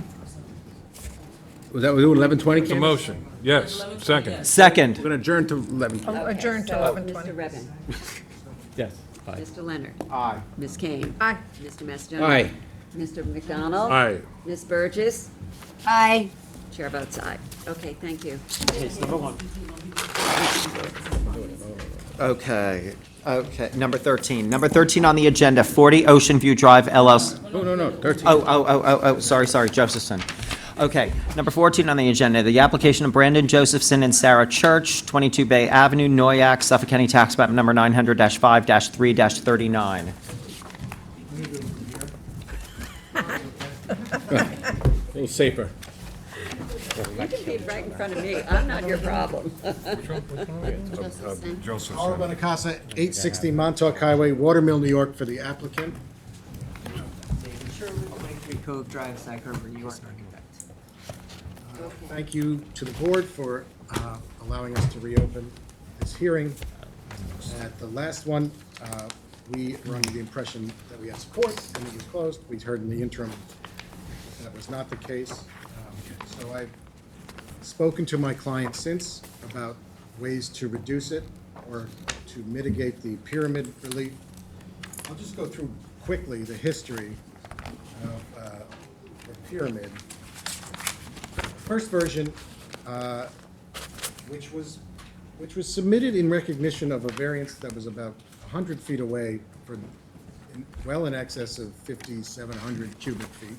The first iteration was a relief of 5,687 cubic feet. The board weighed in. It was clear they wanted a reduction, so we came back. On June 4th, we came back with a 15% reduction to 4,837 cubic feet. Again, too much. So on July 10th, we were back and we asked for a, again, reduced request to 3,894, which is just about the same relief granted to a lot that's about 500 feet away, and you have all the list of, this area is replete with variances. Granted last year by this board, which was about 3,875 cubic feet. So we thought that reduction would get us in line with that recent precedent granted last year. That was the last iteration that was considered July 10th. We've learned that again, board members had concerns with that amount of relief, so we went back to the drawing board to a degree, and David can tell you what we've done. Plans were submitted just recently. We just got the plans We don't this have week. them yet. Maybe they're in. They're in our written subs. You did 10-1. They were submitted, right? Yes. Yeah. But we just, David was traveling last week, so we just got this last week. So what I was able to do, going back to the middle revision, actually, I'll speak a little bit more to all the revisions. The first revision, we made the house smaller. We squeezed it in side to side by 18 inches. And I have an extra one. The second revision, we changed the roof pitch, which was a 12-12, 45-degree angle. And we lowered the roof pitch down to a 10-12, and we shaved off, another, whatever it was, 800 some odd cubic feet. Now, in this iteration, I've lowered the roof pitch further it's now an 8-12 instead of 10-12. And we've taken out another 842 cubic feet, so our new request, as Carl said, is 2982. And the 812 is as low as we can go because we're starting to impact bedroom. We only have an 8-foot first floor system, and the second floor is 5-foot knee walls, except for where we have dormers. Those are 8 feet. But the pitch of the roof, and we are going to cathedral to try to create some sense of airiness in the rooms, but at this point, we really can't take any more out of the roof, nor should we, because it's starting to lose the character of cottage-style architecture. It's not looking like that. And the other thing that I should mention is that in changing the pitch these 2 times, we've lowered the ridge height by 3 feet. So the ridge height now is 18 inches in each reduction. The ridge height is only 23'8" above average natural grade, which is pretty low for a 2-story house. 23 from the grade or from the beginning of the first floor? Average natural grade. Okay, Yeah. thank you. So that's a pretty low ridge for a 2-story house. So I feel like I've squeezed absolutely everything I can get out of this, and we just hope that you'll agree. some other mitigating factors I think it's appropriate to consider. Although there is no grandfathering, the existing structure has about 1,000 cubic feet of pyramid encroachment, which you can certainly include in any decision as a reference to the fact that the proposed addition will only increase pyramid by 2,000 cubic feet, as opposed to what's there. I would also note that both neighboring. Wait, I'm sorry, Carl, repeat that? The existing home. Right. Has existing pyramid encroachment of 1,000 cubic feet.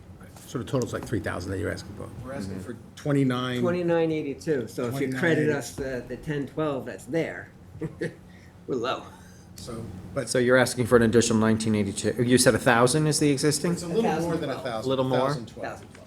So the difference as far as how this will appear or how the massing will be is even though we are asking for 2982, the actual difference between what's there now and what will be there is 1970. 1970. Both neighbors have written letters of support on either side, which I think is important. Both neighbors have received variances for about 1,000 cubic feet or around that. As I presented a chart in my first application that showed relief all over this area. If you're familiar with Pine Neck, it was built out as a little beach cabanas, and there's relief everywhere. I submitted this, back in July, I submitted this analysis of various variances. I looked at the substantial variances in the area, and we determined that the average was about 4,000. And I know that, Kevin, we'd had a discussion about that, and that was important to you. This would actually be reducing the average variance for new construction in the area. Again, recent variances in '24, 3871 within 500 feet. In '23, within 200 feet, 537328. There was, in 2016, this is the outlier, but there was a relief granted in the area for 8,532 cubic. When was that? 2016. It was a while ago. A while ago. And an outlier. Let's put it in the record. Get in the record. Yeah. So, in light of all that, and I would also note the home is only, what's this? 2242 square feet, so it's not a large home. It's only less than 2,300 square foot. Four. Dave, are your numbers on these plans? The The pyramid, yeah? Yeah. Because you guys keep saying 2982? Yeah, if you take the left and the right and you add them, it's 17, 18 on the left Yep. and 12, 16. 16. on the right. Okay, I get 2934. Oh, okay. Maybe I did some bad math, sorry. No, those were the numbers Carl had too, but then. 34, so we're Okay. better than you. Yeah. 2934. Take every inch. Yeah. This is not the home that they want. This is a compromised home. And they are, the addition is very important to them and their family. They've been here at every application, you probably recognize them now. And this has been a tough application. This board has certainly stated its position and made it clear on pyramid. We put you through your paces. So, this is mine, and I do want to say, I appreciate all the work that's been done, thank you, and the effort that you've made, and it is quite distinguishable for me, for what it's worth, from the application that came before. Yes. For a lot of reasons, not that that's terribly relevant for this record, but I'm going to just go out on a crazy limb and say on the record that I am comfortable with where this stands, and you can expect a yes vote from me. I agree with Julie. I Yeah, agree with Julie. I, again, was a flip-flopper. And, well, no, I never stated a position on the record. I actually went back and looked. But I thought that I was comfortable with it, and then I felt like I was not. And I have to say that, given the fact that the additional relief that's being requested is really 1,922 cubic feet. That makes me very comfortable. So, But understand that when they take the house down, they don't get a credit for that 1,000 feet. It's just in terms of, you know, visually, it's 1,900. additional It's a massing right, is it's all. additional mass. No. Yes, no, Understood. I just The wanted to total clarify. relief is going to be 2,934. Right. But the fact that there's an existing pyramid, It's not so dramatic. it's not as dramatic for me, and I think that's something I can live with. I have in writing. Yeah, please, I'll sign it for you. Speaking to the microphone, Mr. Well, Leonard. let's see if there are any other comments from the board. All right. Anybody It's else up to you, from the Mr. board wishes McDonald. to comment? We got 4. I have no other comments. I do appreciate the effort. I'm really better off probably saying nothing more, but thank you. All right, that's good. John, did you want to say anything? No, I think the last time was good, and I think this one's just better, so. It's even better. I'd like to say one more thing. I think this application distinguishes itself because of how narrow the lot is, how many other variances within a close proximity to this have been granted by this board over the course of many years. And so that distinguishes this case. And so this kind of relief, I think, is appropriate. Can I add one other thing, just because other people listen to this and then they wonder what, you know, where are we with this? I really appreciate that the structure height, you know, my issue always was mass and size. And, you know, when you brought it down, I think it fits better, and I hope I'm right. And I again, thank you. Is there anyone in the audience who wishes to be heard on 40 Ocean View Drive? Is there anybody on Zoom who wishes to be heard on 40 Ocean View Drive? No one. No one. I don't know if you heard that. 20. It's late. I didn't Anybody catch on you 20? doing that. You did something didn't to catch it. Thank you so much. I'm sorry. I stand. Aw, Candace, yes. you're having a good night. Email the supervisor. I'm so sorry. 22 Bay Avenue. Thank you. Okay, Julie, this is yours. All right, sorry, go ahead. On the, just want to confirm, on the plans that you submitted, is the number correct or? Yeah, the number is the correct number. I had it wrong in my notes. Oh, okay, yeah, all right, I just want to make sure I was. So the number- You don't have to correct a plan or anything like that. Everything is accurate at this point. Okay, good. Okay, so we are going to close the public hearing. We're going to hold it open for written submissions until October 17 with a decision on 11-6. 11/6. Second. Ms. Kane? Aye. Mr. Leonard? Aye. Mr. Mastrangelo? Mr. Redpath? Aye. Mr. McDonald? Aye. Ms. Burgess? Aye. Chair votes aye. Okay, thank you very much. Thank you both. Thank you. Thank you. This is mine, 40 Ocean View. Okay, number, oh yeah, number 1 on the agenda. Oh, do 40. One I have nobody here for. Okay, let's do 40. Okay, number 13 on the agenda. 40, application of 40 Ocean View Drive LLC, 40 Ocean View Drive, Shinnecock Hills, Suffolk County Tax Map number 900-271-1-44. 6, 7, 8. Okay, 40 Ocean View. 40 Ocean View we're doing right now, right? we're doing Carl- 40 Ocean. Yeah, 40 Ocean. Carl Benacasa, 860 Montauk Highway, Watermill, New York. For the applicant, you guys should put your. Have you guys been sworn in before No. on this application? No, no, All right, well, not let's on- swear not you on in. this iteration, All right, no. all right. Do you swear to tell the truth, the whole truth, and nothing but the truth? I did. Okay, please state your name and address. Joseph Lavoie, 13 Kent Commons, Yaphank, New York, 11982. And who are you, and what are you, and why are you? Contractor. Okay. Joseph, just your last name for me, just have it correct. You like, I'm over here. Oh, Levoi. V is in Victor. Oh, I. O-I. Okay. Okay. Mehran Talie, MEHRAN, TALAIE, 801 Motor Parkway, Hoplock. And your function, sir, is? Architect, thank you, Architect. okay. So, when we were last here, just for everyone's recollection, this house was granted pyramid relief in the past. They went in for their building permit there's a rooftop deck.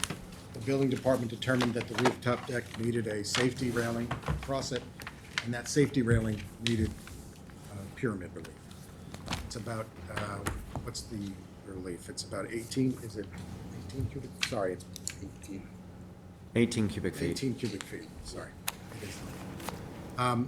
When we were last here, the board's primary question, as I understood it, was the roof deck on the plan when it was last approved by the board?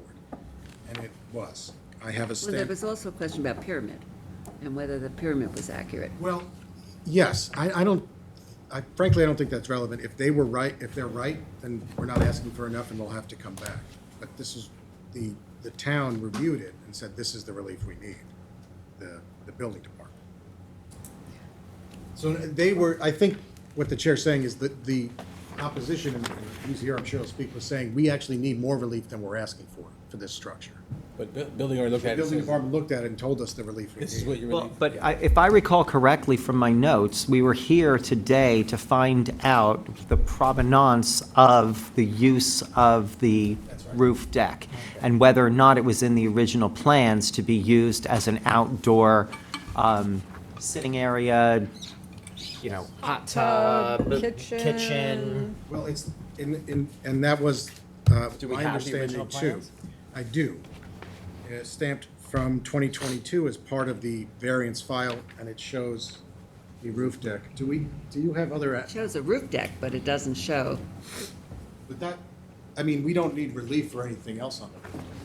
Well, I mean, That's I'm not sure I agree with that, Carl, because I wasn't sitting on this board at that time, but I certainly would have inquired about the plans for the use of the roof deck in considering whether or not to grant relief. Because it's an entirely different thing if you have a little deck with a chaise lounge than if you have a deck, which frankly can serve as a party deck, in my judgment. And it's got a hot tub, and it's got an outdoor kitchen, and many other features, and that would have factored into my thinking on whether or not to approve any relief. May I speak? Yes. We do have a permit for the kitchen and, everything that's on that deck. Yeah, but I think Julie's saying that if she were I on have the board. photos. We're going back to 2022. We're going back to 2022. Right. So, When in 2022? I Well, wait one came on in I October, think I we're don't getting believe I ahead of was here. Don't get ahead of yourself. Getting ahead, you want them back? Want them back? yeah, we can take them back. Okay. I So don't, I think, But there was always Looking at confusion this- as to what the pyramid relief was. I mean, I have to say, yeah, so, always.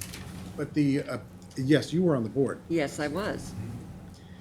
So the relief granted was, what was the amount of the original relief? when was this first approved? Just, 1978 cubic, sorry. when was this first approved? 2022? Okay. This one was 2024. Oh, this was 2024. There was a previous The one in previous, 22. yes. So Carl, I have to say, maybe you're prepared to do it tonight, maybe you're not, but I felt like when you guys came back, the idea was to have everyone who was involved from the dawn of time on this project until the present, so we could understand the entire history. And I feel like we're leapfrogging a little bit. So you want to go through the whole history? I do. Okay, we can do that. So do you want to go through, since you were the history of the application? History in terms of what, as far as what? Everything that happened, what you applied for, what you were seeking, what you submitted, what was contemplated on that roof deck, what relief was requested, what people reviewed and were required to review? To my knowledge, was never a subject of this board. It was, Well, it is now, so So- I think what I'm asking let me is, go through it. please help Good. me understand what happened. So the first decision was in August of 2022, and references the architectural plans, which I was just showing, I don't know if they're still here, with respect to the roof deck. The first public hearing took place in February of '22, and the final hearing that was closed for written submission in June of that year. At that time, the roof deck and access to the roof were discussed and were on the plans. In June of 2024, in a decision subsequent modifying the request, The board clarified that any architectural feature constructed on the top of the proposed dwelling must remain open, and that the dwelling must be constructed pursuant to the plans approved by this board in decision D0228-087, which is the 22 application. So And do again, we understand what must remain open means? there was that there would be no roofed area on the roof deck. It was like There an architectural There was feature. an architectural, There was, yeah. you know, It's in the front of whatever. the house. Okay, There's an It was in the front of the house, there's that feature, yeah. got it. So it clarified that. That it has stay open. Can I add to that? 1 second. In a second. Go ahead, please. Then, and that it must be adherent to those plans without that feature. Approval was then used for a building permit application, which was submitted to the board and granted. The home was then built. As they were getting the CO, the building department said, well, you've got to put a railing on that roof deck. So they did that. And then they said, that railing is a pyramid encroachment. And that's why we're back here for this 18 cubic feet of relief for the railing. Although that's a dispute. There's a dispute as to whether that's 18 cubic feet or a larger number. Yeah, and I appreciate that. And I'll tell you why I don't think it's relevant, because we're asking for what we're asking for. If we're wrong, then we're going to have to come back here for more relief. They're saying we should be asking for a lot more relief. The building department reviewed this, considered our application, agreed with the calculation, and is saying you need 18 cubic feet. That's who we have to go by then. I think that's, I mean, I would talk to Katie, but I don't know that someone saying the building department's wrong, your analysis is wrong, is enough for you to say we have to ask for more relief. What was the variance granted for pyramid relief in 2022? 1978. Okay. 1970. 1,978. Okay, thank you. Why do I have something here that says a good pyramid year, Kelly. encroachment, 11,448 cubic feet? What Because is that is the competing analysis. Okay, so that's the other viewpoint. Okay. All right. So Which the building department doesn't see that analysis. has the building department seen that? No, I so don't, they don't I agree with that know. The analysis. building department has reviewed our analysis and The building department, though, as I understand it, wouldn't have seen it. That would have been a submission we have, but that wouldn't necessarily No, go but to the they- building their department, right? analysis- Yes. Their the analysis. building department Gave you the accepts number. their analysis, determines what relief is needed, and then it comes to you. Had to do in every application. That's how it is in every application. Yes, okay. Okay. Okay. Go ahead. Is that the end of it? Well, that's the history which got us to here. When we were last here, the question was the roof deck on the plans approved? And it was. Right. Now, when you say that, there is apparently an enclosed area now for eating? Was that, Is there an enclosed area, a roof? No. there's no enclosed area? I thought that it said No. that on the, In the front of the house, it's, the front section's closed off from the back section, but it's open. It's just a structure, like it's Okay. an architectural feature. okay. Okay. Yeah, it's like a bulkhead, but you can't go under it. Right, is that fair to say? Yeah, well, there's a bulkhead that accesses the roof, but in front of it is, you know, it's like a box that's just open. It's open on top and on the sides. I mean, I have, Yeah, if you have pictures, please. Okay. yeah. Did you give Candace, you need to give her? You have to give her. Yeah. Give them all to her? No, just. No, you can give them to us, but you have to give her one. I think she needs two. I think I have 7. Are these are all different, you have 7 sets? The 7 sets I do. Okay.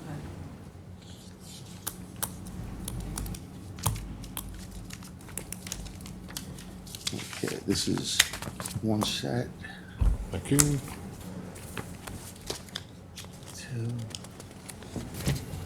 Thank you. Thank you. And she has a 7 set. Got it. I think the last picture shows sort of what you're thinking about, right? Yes, Yeah, right. it's like the bulkhead, but if you see from the front of the house, that's all open on the other side. Yeah, but,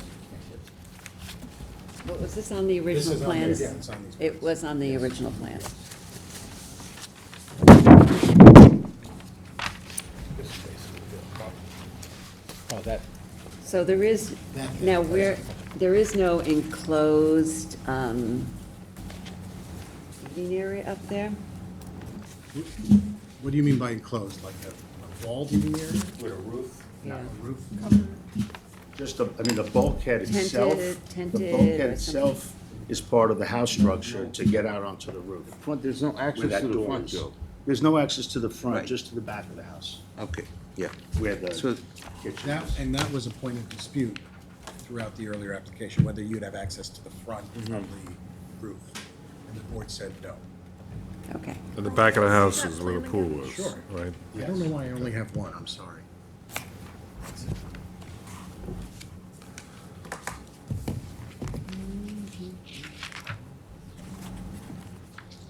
Oh, I don't only have one. You should put them all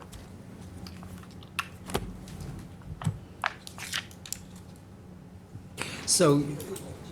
So basically, your argument is that the roof deck is shown on the plans that were originally provided when the first variance application was put in, and any of the accoutrements to the roof deck are not subject to the variance and already have permits. That's correct. The only thing that needs relief is that safety rail. Is the safety railing, which And you have copies would of seem those? that we would be remiss if we were not, I'm sorry, preventing people from Do you have falling off copies the of the permits for roof. all the, I do, I don't have them on me, I didn't. What's being passed out now is the plan that you're looking at, Julie. That's being passed along with the previous variances. All right, Carl? Carl? Helen's, Carl? Carl? Yes? Can you hear? I can barely hear you. speak up, Helen. Carl, do you have a bathroom on this roof? Did she say? A bathroom on the roof? Is there a bathroom on the roof? No, not inside. Inside the house, there's a bathroom. I just- Downstairs, I assume, yeah. Carl, No I want- bathroom on the There's a roof. bathroom in the house, yes. Carl, can I refer you to the letter written by your neighbors, Chris and Lillian Severnich, where they make a list The of neighbor says that everything? there is a bathroom on the roof. Pardon me? That's what the letter says. Inside the bulkhead of the house is a bathroom. Oh, so there's a Well, then there is, in the bulkhead. Well, that's on the roof. The bulkhead is on the roof. Okay, I thought that's part of the structure of the house. Well, it's the And they- third floor. Yes, it was on the plan. It was on the plans? Yes. The bathroom was approved on the plans? Yes. Where are the plans? Did I get a copy of those? Carl, may I continue to finish my sentence? Yeah, go ahead. Okay, so on page 2 of the letter, Carl, do you have that letter in front of you? Do I have what? A letter? No, I don't have the letter. Okay, in this, on page 2, it says the roof built out includes the following: the washroom with the toilet, the outdoor kitchen built against the bulkhead, a large outdoor grill with cabinet, a hot tub, an outside shower, a fire pit, gas lines, exterior lighting, exterior loudspeakers, umbrellas, gas lamp heaters, lighting and electrical, large lounge chairs, large couch and chairs group, various side tables. Are these all on the roof? Yes, Yeah. yes. Yeah, the lounge chairs are on the Why roof. don't you speak closer to? Yes, the lounge chairs are on the roof. I'm talking about no, but this other, what I mentioned, the outdoor kitchen, the Yes, there's outdoor an outdoor grill, kitchen. is that on? Should I do it piece by piece, Carl? There's too many people talking. I'm sorry, Helen, can you repeat that? It's very hard to hear you, Helen, I'm sorry. Hey, I'm gonna read them item by item, and if you'd be kind enough to tell me yes or no, whether these items are on the roof, okay? Which would make a third floor plan. This would be, for me, it would constitute a third floor. And it says in the letter, written by the neighbor who lives to the adjoining house, that it has a washroom with toilet. Is that a yes? On the roof? In the bulkhead. What? There's a bathroom in the bulkhead. You consider, is this the bulkhead? So, Yes. You see where the door is?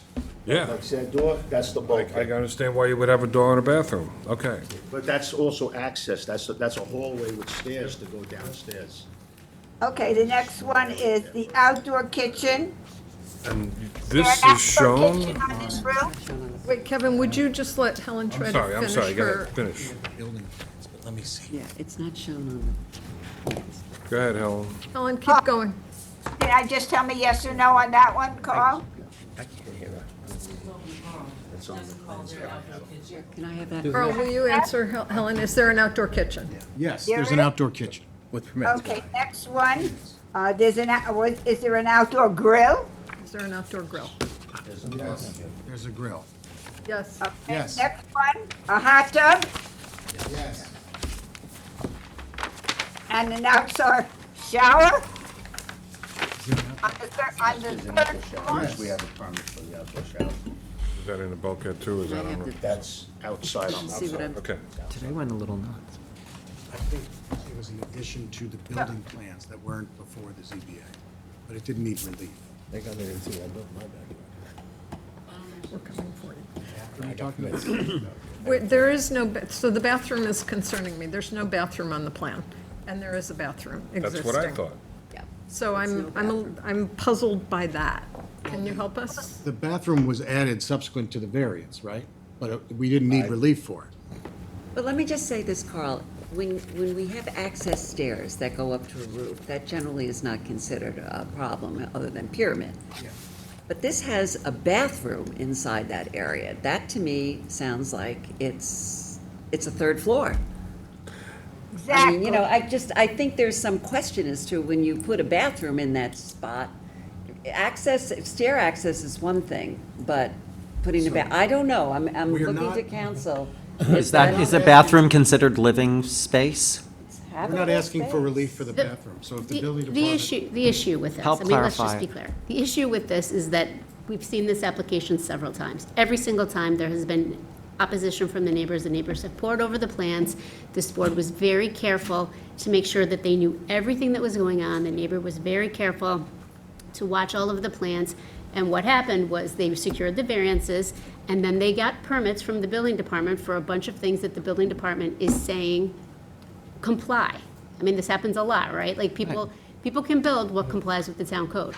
The problem with this is that this is significant, that the neighbor is saying, I've been to this board several times, I've listened to all of this was never before you, and you're representing that all of this was before them, and it wasn't. No, You're just the roof deck was before them. Right, but now so yes, Katie, Yes. that's helpful to me Yes, so the because fact that it only needs a little bit of pyramid relief is different from the fact that all of this seems to be as of right, but it wasn't disclosed to this board. Right. And I know what you're saying, it doesn't need to be because it's as of right. So I think the issue before you is, do you want to give this variance to allow all of this space to be used, or do you want them to scale the roof back, scale the railing back to where it complies? And that will shrink the amount of livable space or usable space on this roof deck, right? Well, Katie, I'm concerned that as the neighbor says, that this is no longer a roof deck, but it is a third floor. They listen, what I just said, Helen, in the packet, they have a building permit for everything that's up there. Everything other than the railing, everything up there has a building permit. But we may not have approved a third floor had it been presented in a way that it appears, at least to me, to be. Exactly. It's a lot of usable space, there's a lot going on up there, and now suddenly there's a bathroom which is not reflected in the plans. And I'm just gonna speak for myself again. Sir, you should listen to me. I feel misled. That's how I feel. I'm not saying anyone has intentionally misled. I feel misled, and I don't like it, and it makes me, and nobody owned up when you walked in and said, oh yeah, bathroom, by the way, and it's not on the plan. It would have been helpful for me to hear that from the minute you walked in the room today. Exactly, Julie, I agree, and I haven't even read the next 10 items. There's 10 more items that these people enumerate, and if I hadn't gotten the letter from the neighbor, I wouldn't know about this. I mean, I don't remember Carl sharing it with me. I mean, if he did, I just don't remember. I do agree with you, Julie. I feel totally misled on this application. All that being said, though, and that's what I kind of was summarizing, right? I mean, that's how the board feels, that's how the neighbors feel. All that being said, it's all permitted as of right, except for the railings. So again, I think Yeah, why I'm supposed to discuss things that we're not seeking relief for. only And how because that's of, misleading the no, board. the reason everybody feels misled is because of the history of this. Here's the issue for me, as still a relatively new member. There's plenty of things we see on plans that don't require any relief, but it's disclosed, and you see the whole picture, and when you see the whole picture, you then can evaluate the whole impact of what you think is being presented before you. And I agree fully with Julie. It's like, well, you know, it's only just a staircase that goes up to the roof occasionally, and then it's a party deck with a bathroom, with likely lights and a whole host of other things. And that's a fair issue that might have been worthy of having disclosed to the prior board. And now we're being handed this nasty sandwich that says, put some Worcestershire sauce on it and please take a bite. And in the form of, we're just talking about a piece of glass, which is still in dispute. So, I'm irritated like Julie. Yeah, so, I think the problem is that when we considered the, Oh, sir, yeah, okay, you can come up in a second. When we, looked at this for a variance, we were looking at it, okay, we're gonna give 1,978, cubic feet, not thinking that it was going to be, develop into this, spa up on the roof. So I think that that's part of the concern of the misleading. But before us right now, That's the third person to say that we've misled. I did not say that, and let me be extremely clear, I say I feel misled. That's Whether very or not different. you intentionally did it, don't think I you don't know. Well, I don't know. I feel misled. I didn't intentionally. No, well, you weren't even involved at that On the point. plans that we have, the bathroom was always on the plans that I I had. don't see the plan, I Well, don't see that. The building plans. well, and one thing that I'm noting is, They were always on the plans. I remember, Building Bathroom department, up there. I remember looking at this application, I remember in the beginning, it was an open-air Right. architectural That's what it is now. structure, and the building plan has roof open to above. It looked like it was just supposed to be a stairwell right. without that structure, and now, I guess, as of right, you went and enclosed that area and put in a bathroom. The board saying that removal of the bathroom might be a mitigating. No, it's not that, I'm just saying that, there were so many iterations of this, and it seems to have, after we approved what was presented to us, now suddenly it's something completely different. Correct.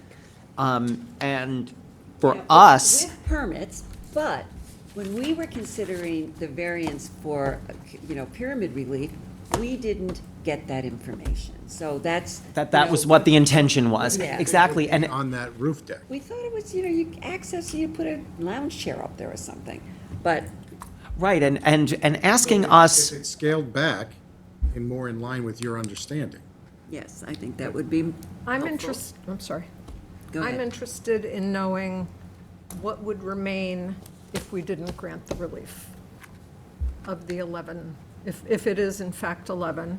I would like to know what you can do up there after that. Really, if you don't grant the relief, Mm-hmm. the rails come in, that's it, and you've done nothing.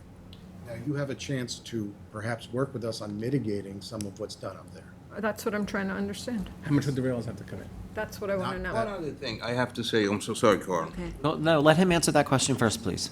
How far in with the, where? It's not much, because they're only asking for 18 cubic feet. How much would the rails have to come in to be?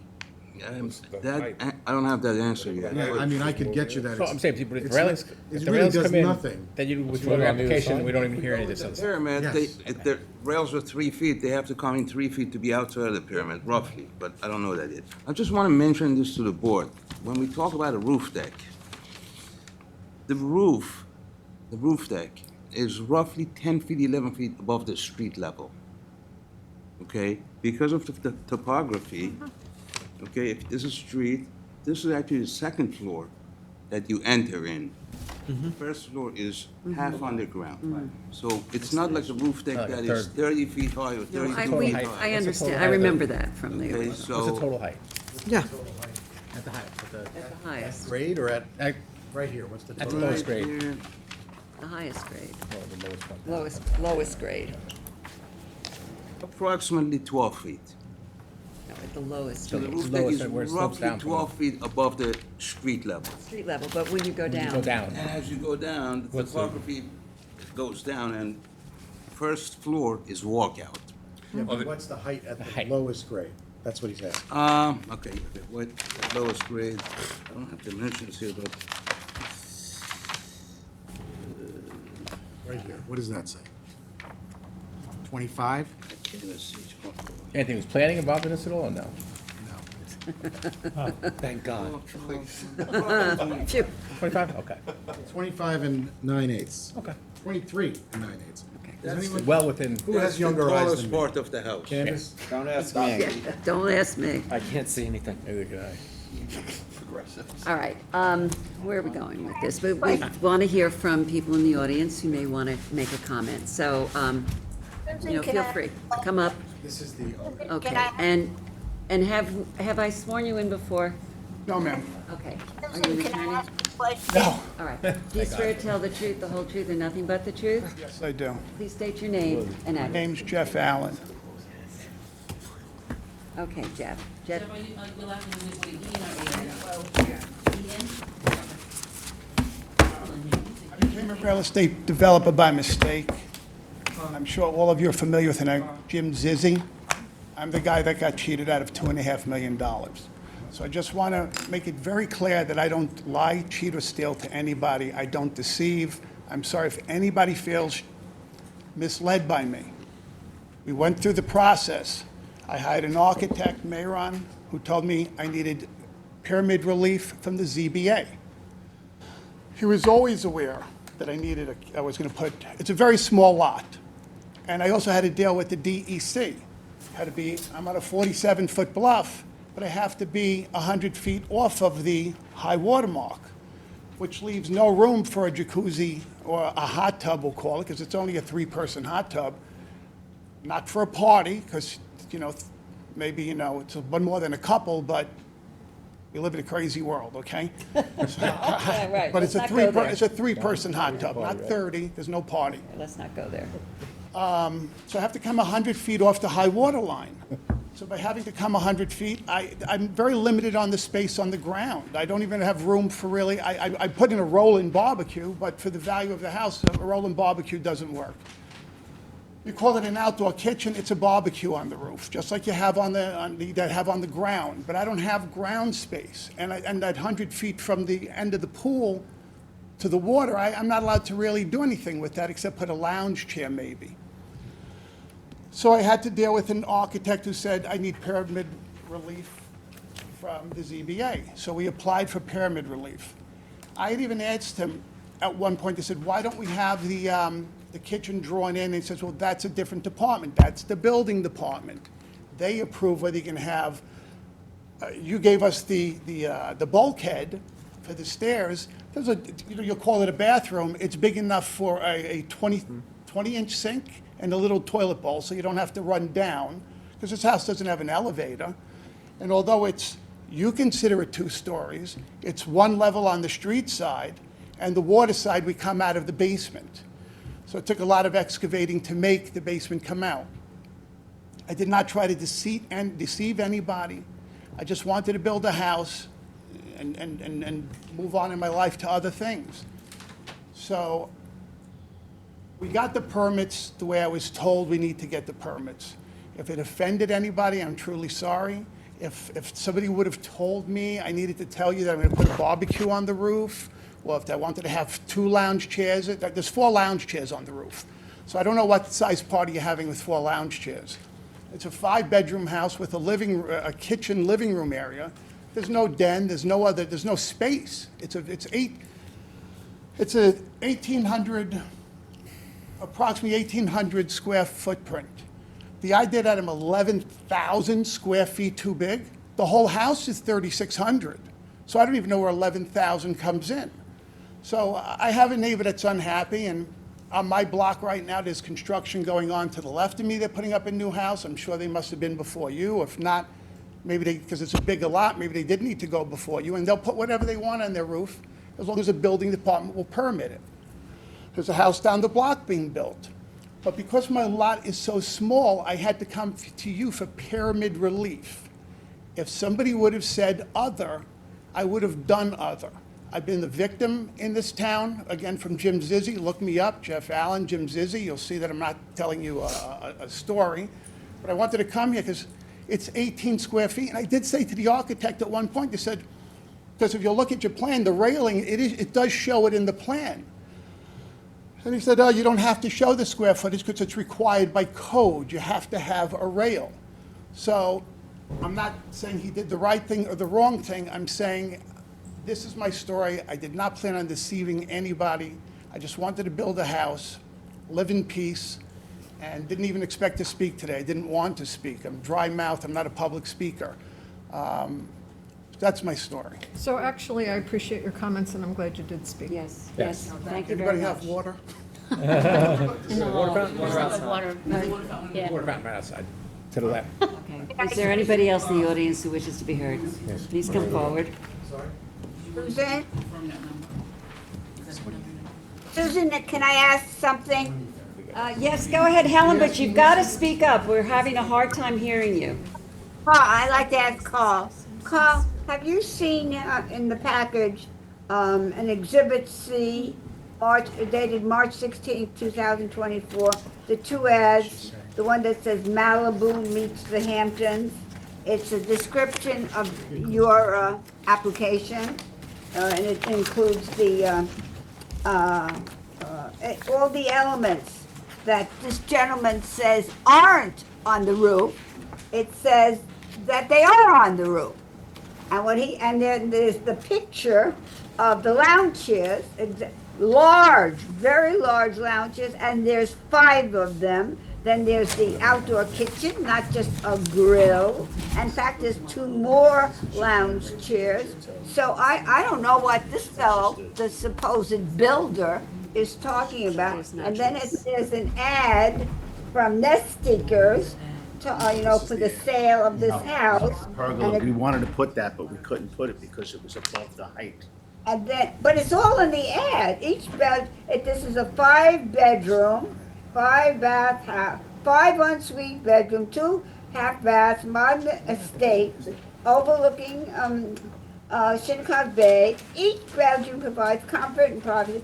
Highlights include a chef's kitchen, if I can heat into the pool, of course, and then private rooftop deck with a stainless steel kitchen and stone waterfall countertop. That one I didn't even know exists from the letter. And jacuzzi, hot tub, spa, gas control, fire pit, etc., etc.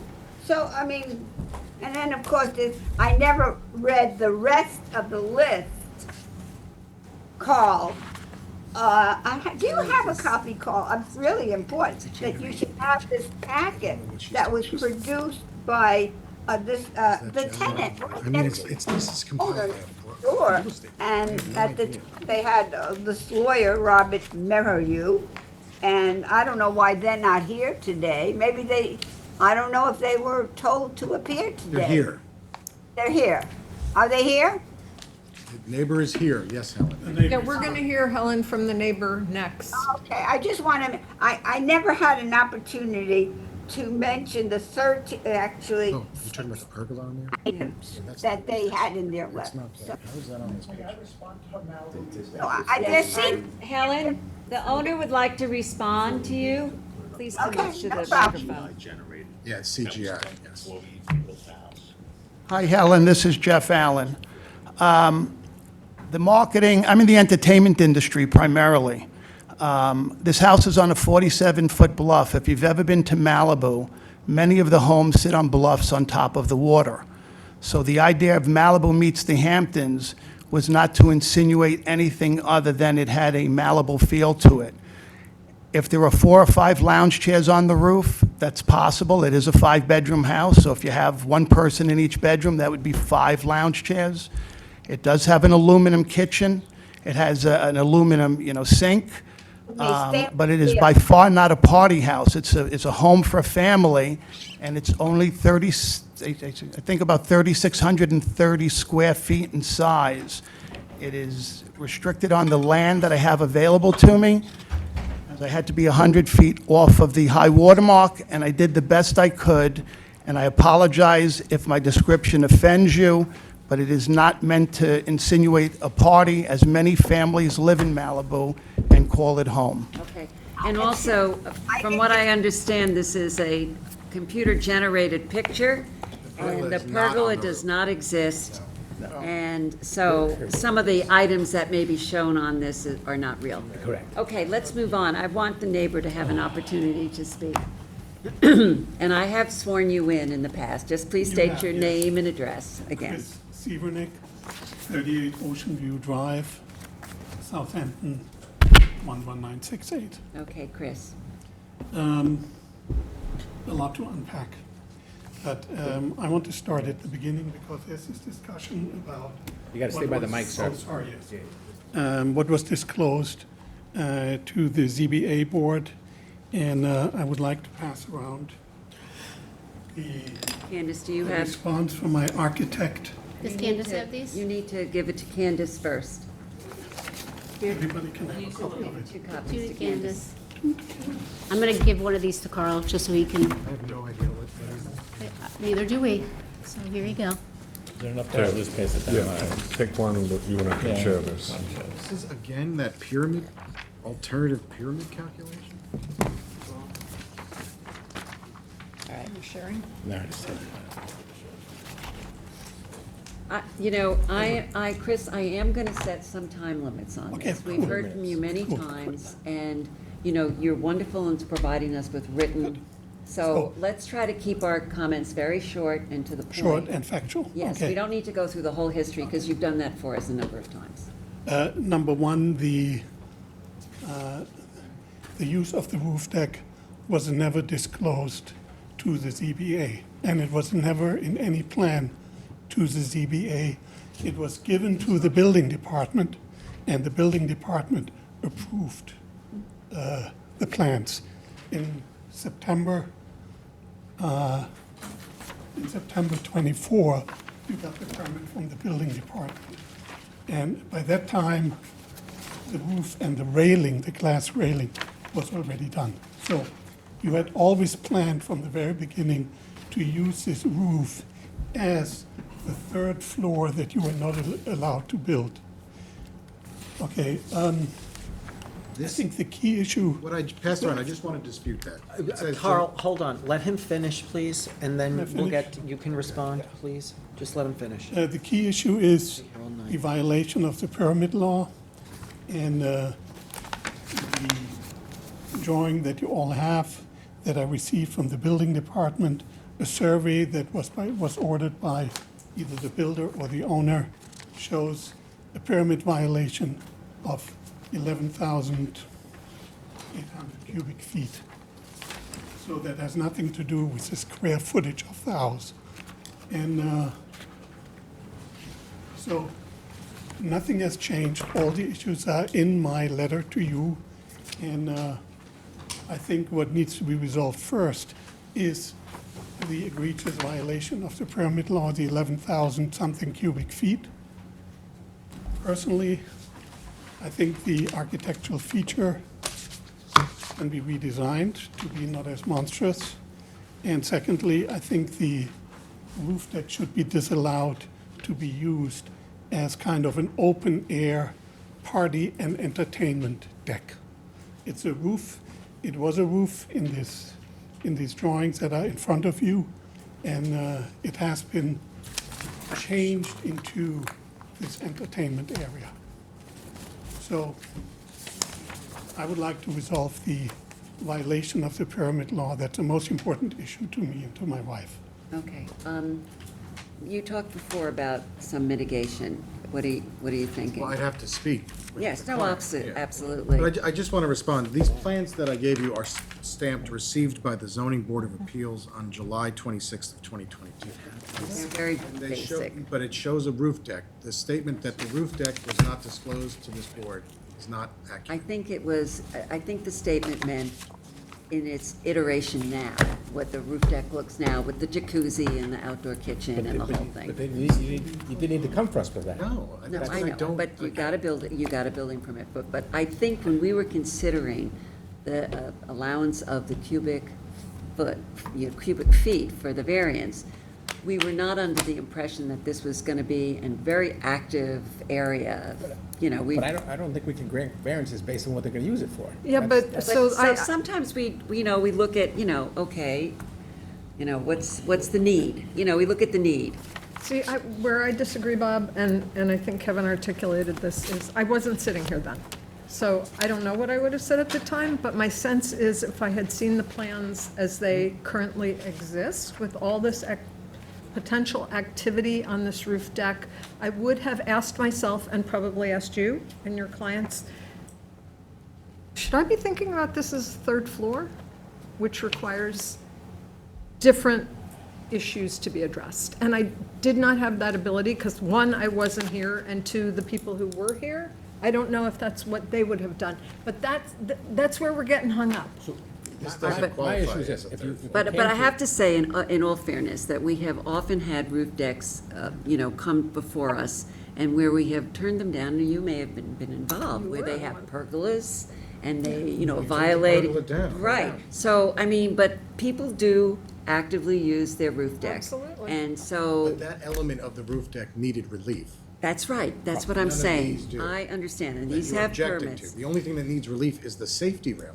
Carl, Okay, just let me be clear. So if you came to us and you just needed the relief for the pyramid for the railings, If they had included the, sorry, but I think I know where you're going. If they'd included the railings in the original calculation, we correct? wouldn't be here. And then you We went would to have the building. guaranteed you that Then relief. you would have went to the building department, and then you would have not come back to us. You would have been able to put your hot tub, you would have been able to put your kitchen, and we never would have heard it. That's my point. So we don't need to unless it address that. qualified for additional pyramid relief, But it which. doesn't. The Which you bathroom- currently say, but I think what, Julie's saying with the bathroom and the blah, blah, it almost sounds like there's like a use of it as a third floor, and that's a concern. All right, so here, we gotta move on there's no this. living Past space. that, and I think what you have to consider is the relief is an 18 cubic foot encroachment for a glass rail. That's exactly what I think. That's required for safety. That's required for The way I safety. look at it, for that simple purpose. That's it. That is exactly how you have to look at it. And if we don't grant that, what would you do? You'd have to move the They'll pull them railing in back. 3 feet. You'd have to pull it back. We moved back 3 At the feet. expense of hundreds of thousands Yeah, of dollars. it's not just the handrail moving it back, it's restructuring the You house. go ahead, you can come up to the, Yeah, you'd have to reframe the roof. First of all, the cost would be devastating to me, so I hope that you won't do that to me, because I really did not do anything to you, purposely anyway. Joe took pictures today. The neighbors complained last time they were here, they'll be on the roof, they could look down on us, we could be in the backyard, they're staring at us. If you'll please look at the pictures we provide you, or provided to you, you'll notice all we look down at is a pretty, it's an older, worn-out, run-down house, the neighbor.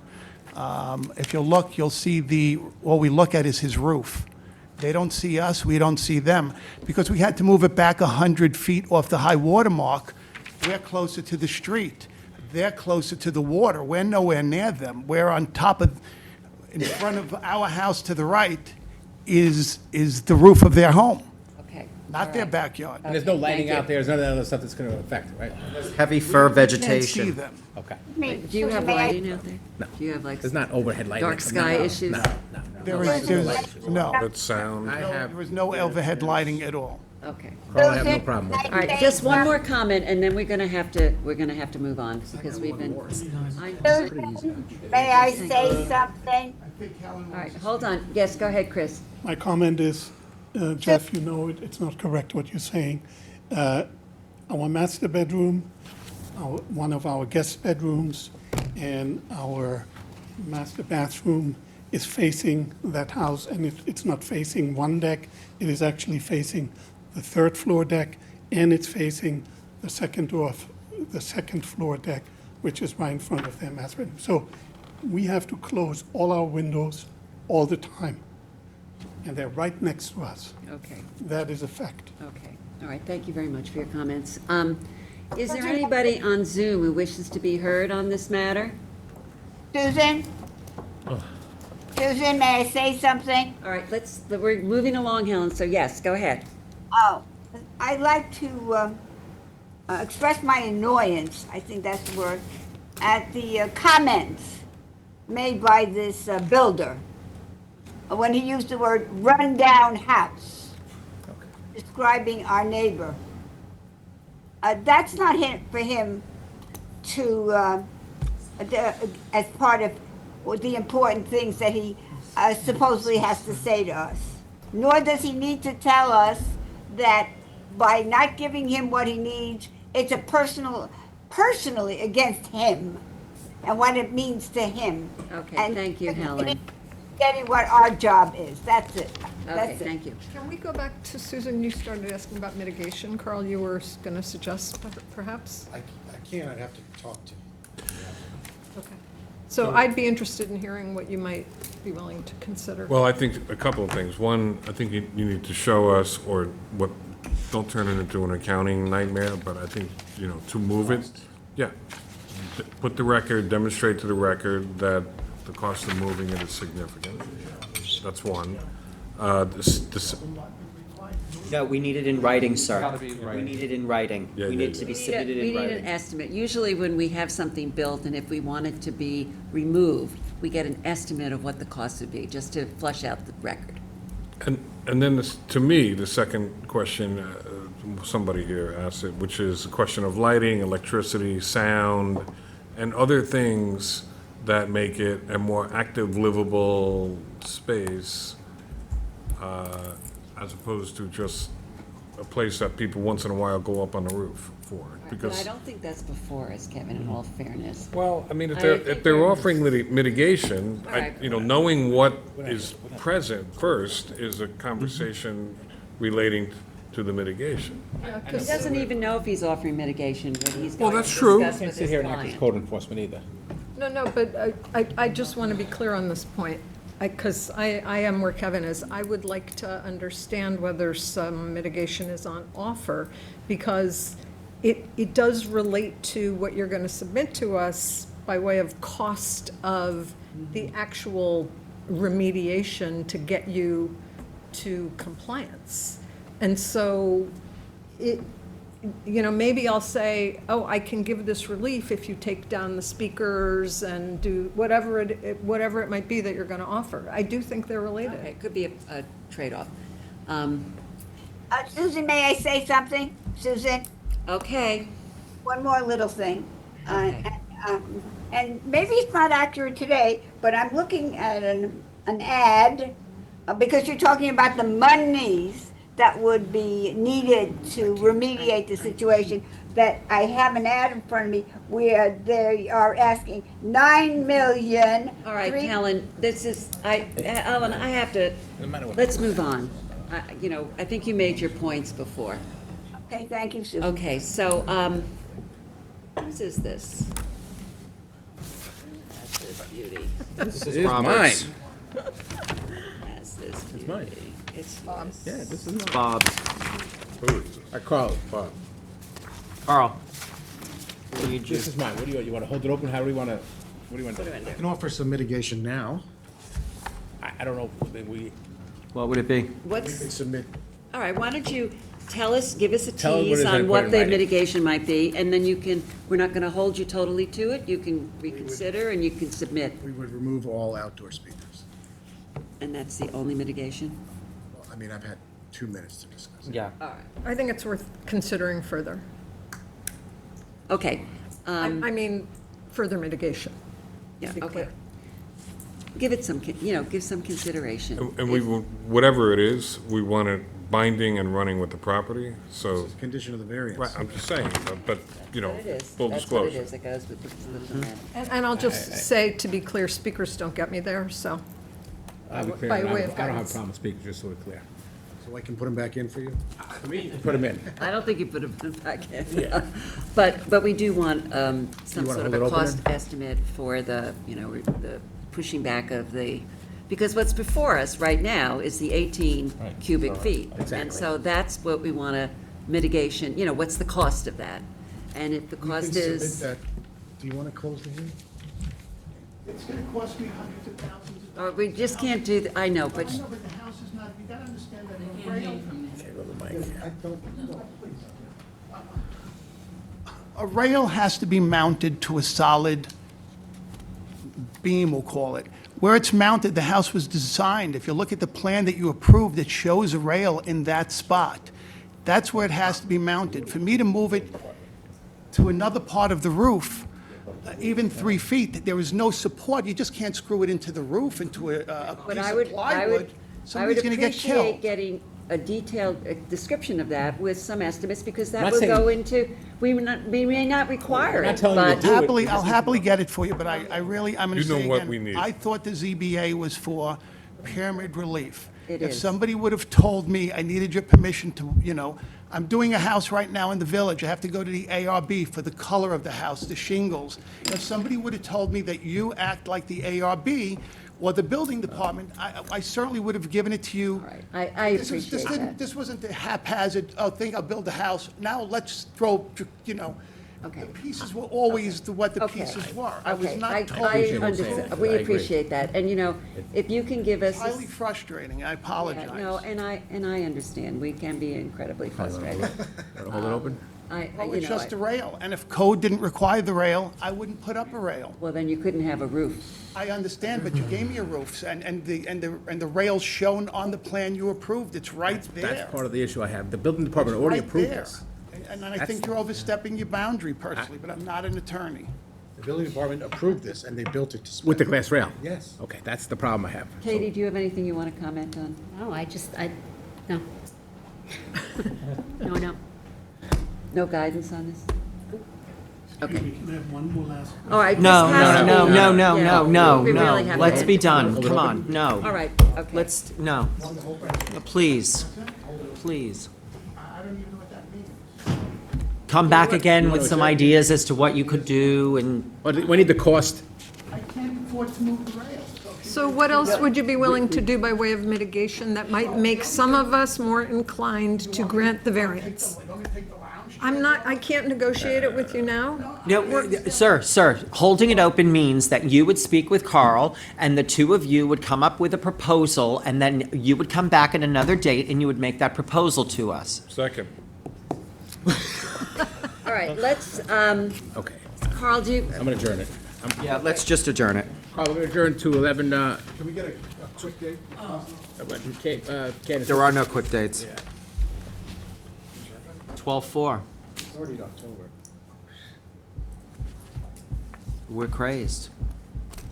11/20 is gonna be it's nuts. already built. It's not like you're waiting to build it, it's built. You can't get the CO to use it. Ah. Oh, that's true.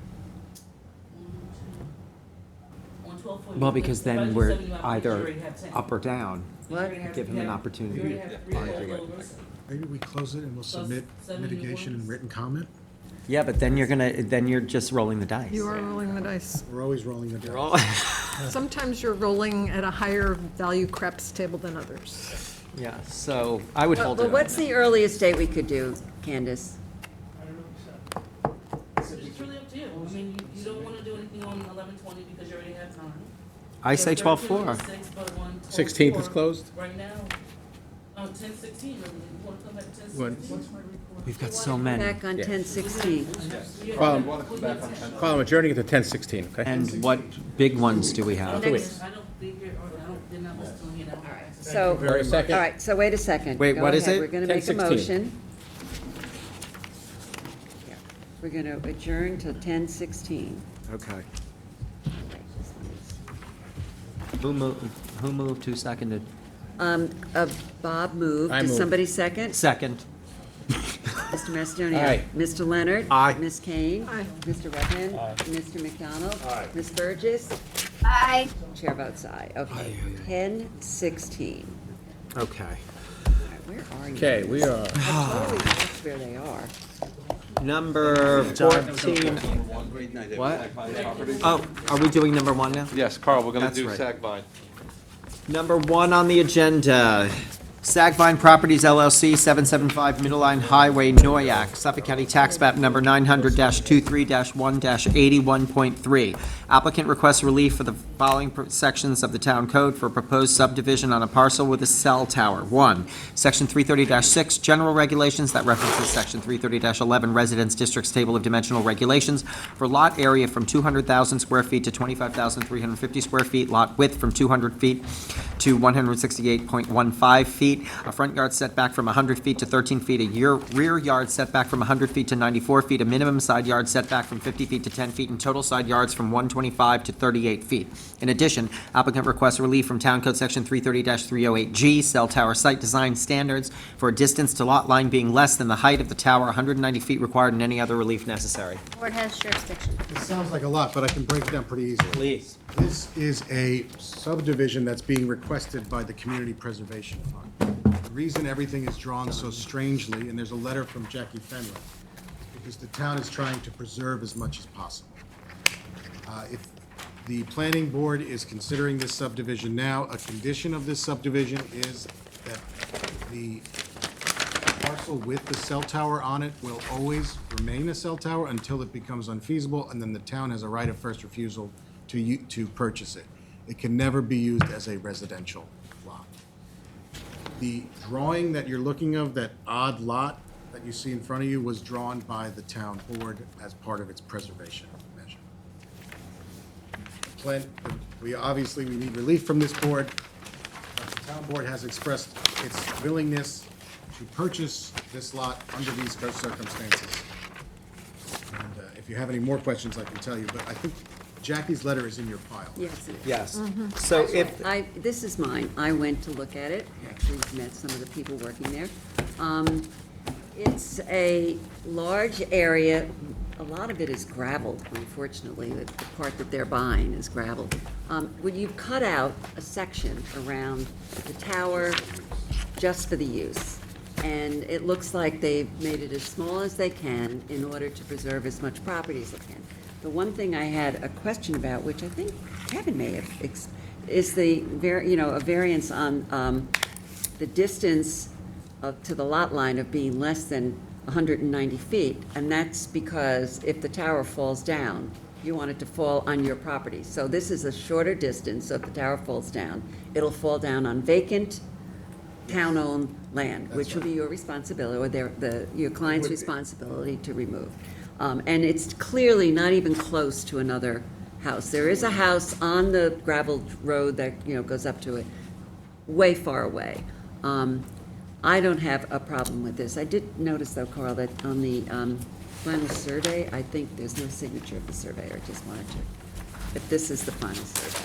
Just check. I've got one in his seal. Did you look at his seal? Yeah, but it's supposed to sign it, I don't know. Anyhow, maybe he did it for the town. This is the thing for the town, maybe that was why. You don't have the signature? I have it on mine. Just make sure that it's there. Maybe I've missed it. It's right in the seal.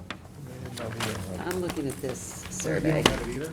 I have subdivision, maybe I don't. Well, I'll make sure you get this one.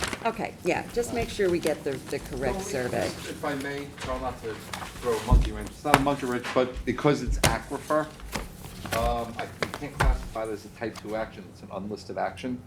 We gotta do secret on this.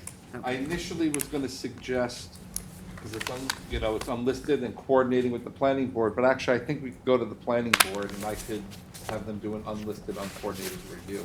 I think that's the problem. We already had the first hearing with the planning board, We did have a hearing on this too. I think we could do it like that, actually, just to save time. so no secret here. No, I think the planning board would be more comfortable doing it, and I could do it. Well, I think you should do it. I don't Yeah. think it should be us. I'd yeah. say, but I don't even think we really need You don't need to to coordinate. So we wouldn't have to do a secret resolution or anything like that. Because we have something before us. No, but we have to do secra. We need an long form EAF.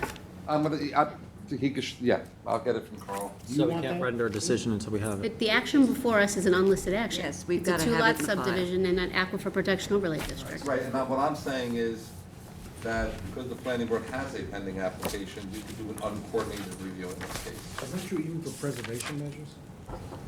Ah, I think it is. it's a type 2 action under secret, conservation opportunity subdivision.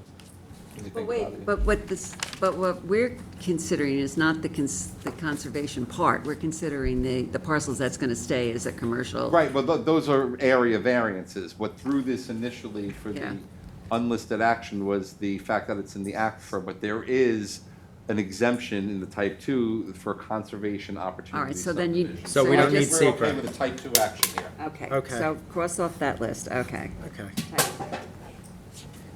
All right, I had no problem with it. I went to see it, I think it's, nice, and I love the fact that right of first refusal. If anything, if the tower no longer becomes functional and they want to sell the That's property. the goal of the town. Yeah, absolutely, and it would keep it all They wanted to contiguous. keep the tower functional for obvious reasons too. Yeah, and if it falls down, it's gonna fall on vacant land. town. Vacant land. Do we have a referral report from the planning board? Okay. Okay. We're gonna do that and the secret at the same time. All right, so we need a referral report from planning. Okay, is there any other questions from the board? No. There's nobody in the audience. Is there anybody online who wishes to be heard on 775 Middle Line Highway? Nobody. Me. All right, go ahead. Be online if you hear. Signs are dated 6/24/25, that's what I have. 6/24/25, yep. All right, so I have the sign one. Okay, I don't have it. Okay, so I'm the lead on this, so I'm going to say that we're going to hold this open for written comments until October 17th with a decision on 11/6. Second. Mr. Leonard. Aye. Ms. Kane. Aye. Mr. Mastonia. Aye. Mr. Redmond. Aye. Mr. McDonald. Aye. Ms. Burgess. Aye. Chair votes aye. Sorry, Okay. I missed it. Thank you all. It was me. Thank you. You're all over everything. See everything. It's just beginning. Okay, we're up to decisions. Okay, number 15 on the agenda, application of Neriman Burbudovic, 215 East Montauk Highway, Hampton Bays, Suffolk County Tax Map number 900-207-5-2.11.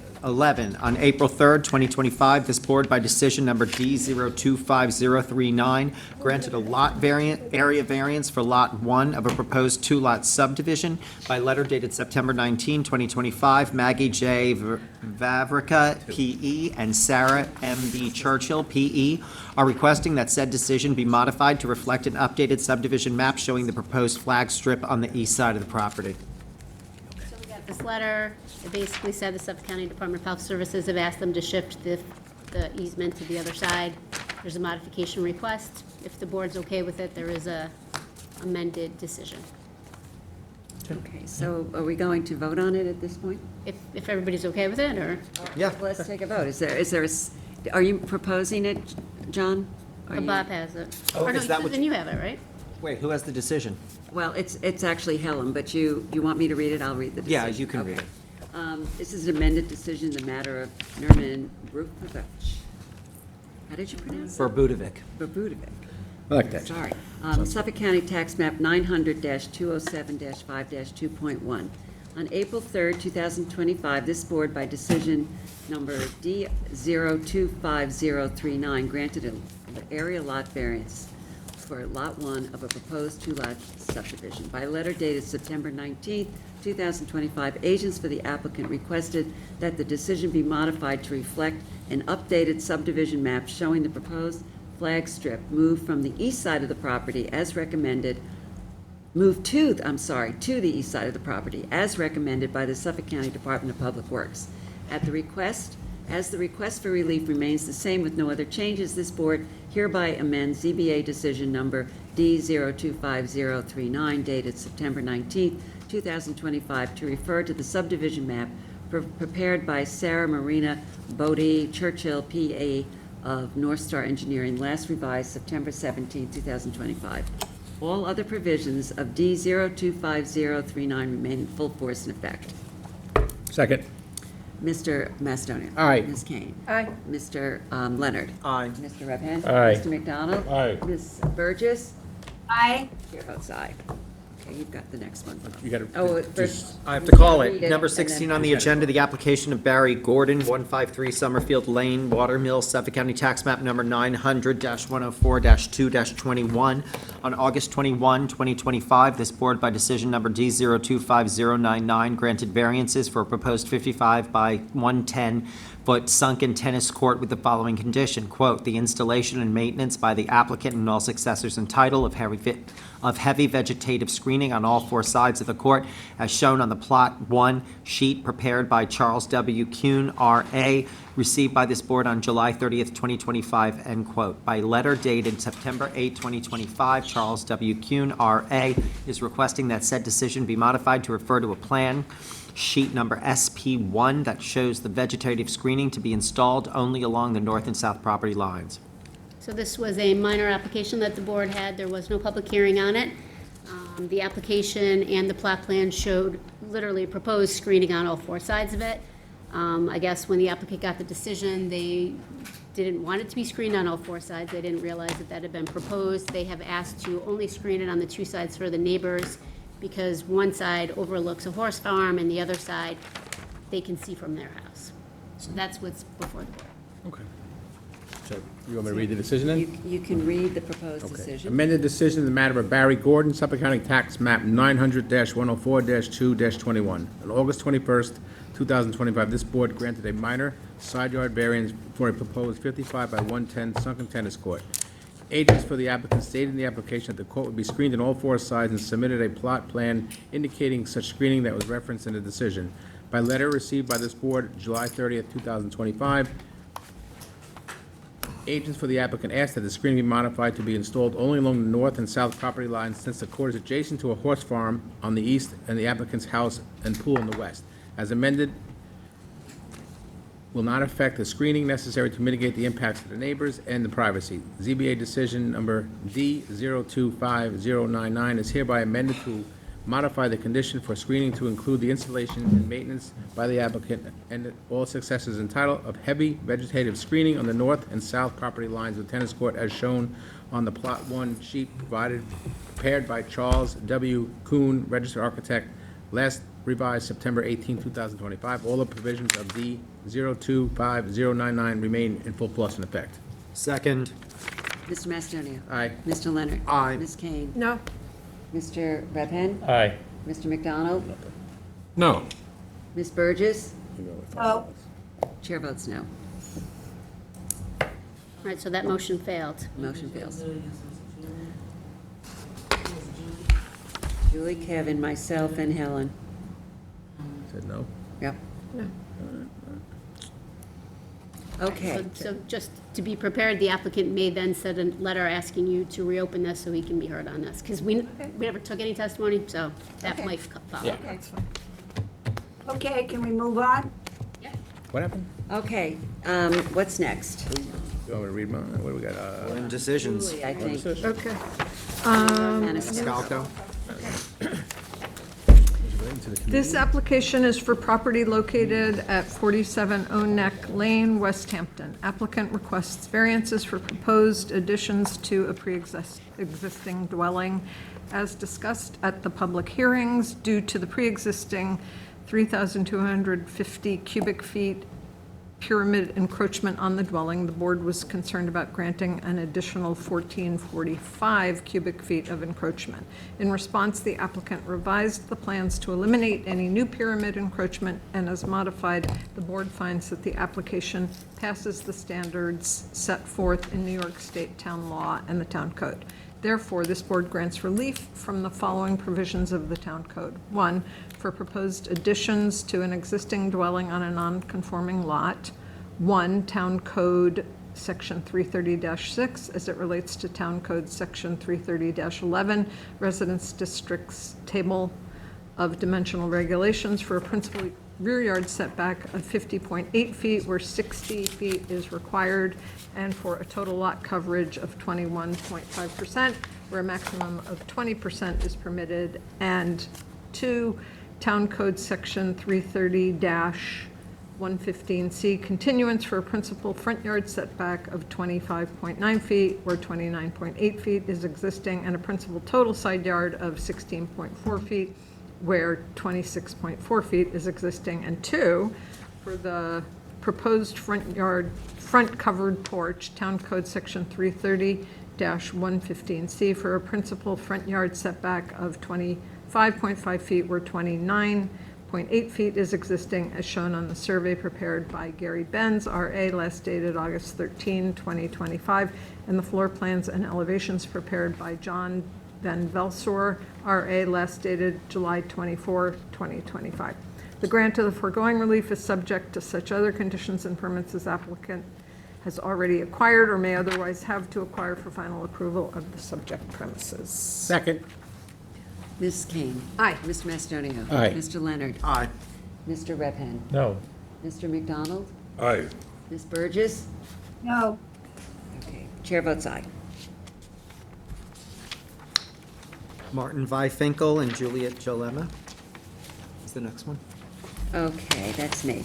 All right, can you spell those names, pronounce those names for me, please? Finkel.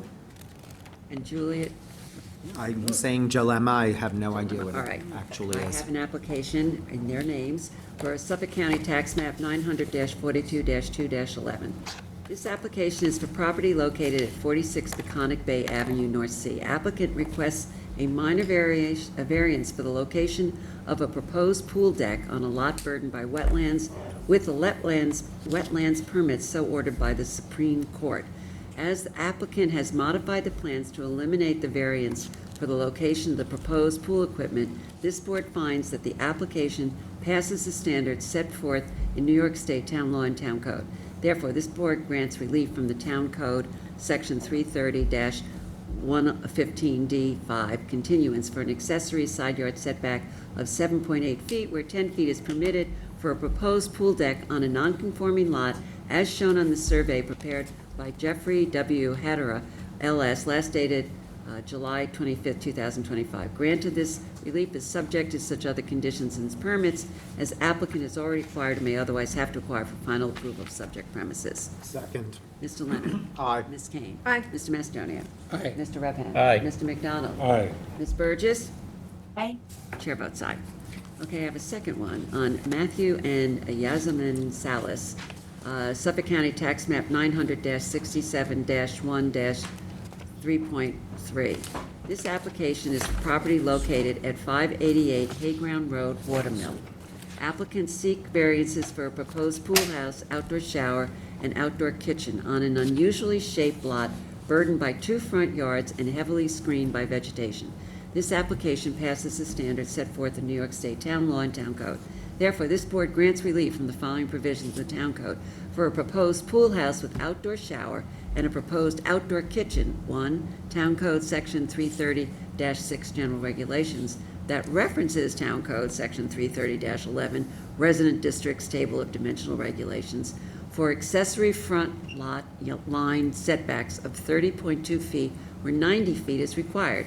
And 2, Town Code Section 330-76D, placement of accessory building structures and uses in all districts, and Town Code Section 330-83C, yards, to allow the pool house with outdoor shower and outdoor kitchen to be located within the required front yard for the principal building, as shown on the site plan last dated June 3rd, 2025, and the floor plans and elevations dated January 29th, 2024, all prepared by Jason Ormond, R.A. This grant of the foregoing relief is subject to such other conditions and permits as applicant has already acquired and may otherwise have to acquire for final approval of subject premises, including the maintenance of the existing vegetation by the applicants and all successors and interests.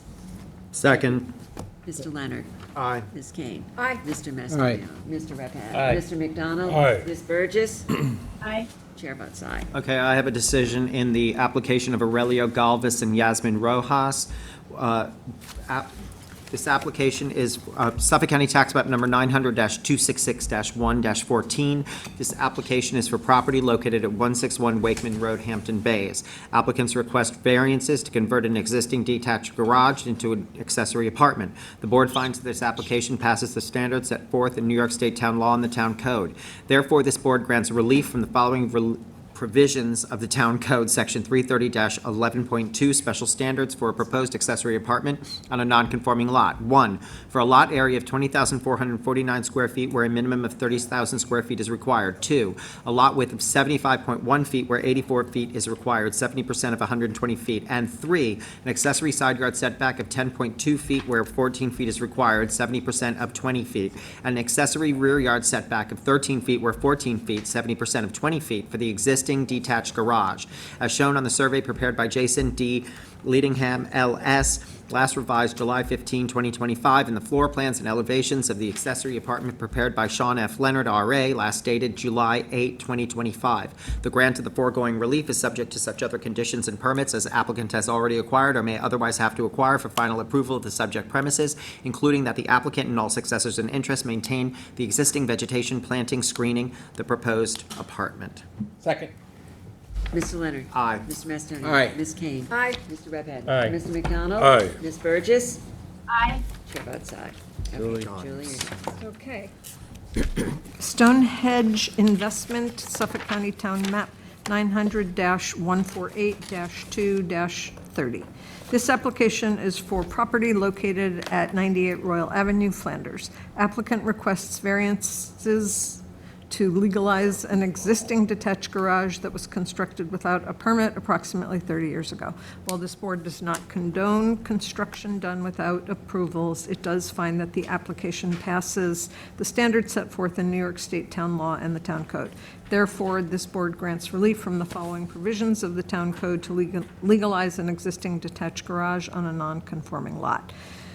1, Town Code Section 330-6, general regulations that reference Town Code Section 330-11, residence district tables of dimensional regulations for an accessory side yard setback of 7.7 feet where 8 feet is required. And 2, Town Code Section 330-84D, pyramid law for a sky plane encroachment to the south in the amount of 52.4 cubic feet, as shown on the survey prepared by Angelo Joseph Cecere, R.A., last revised March 10, 2025, and the floor elevations and pyramid diagrams prepared by Joseph A. Sassone, R.A., dated April 30, 2025.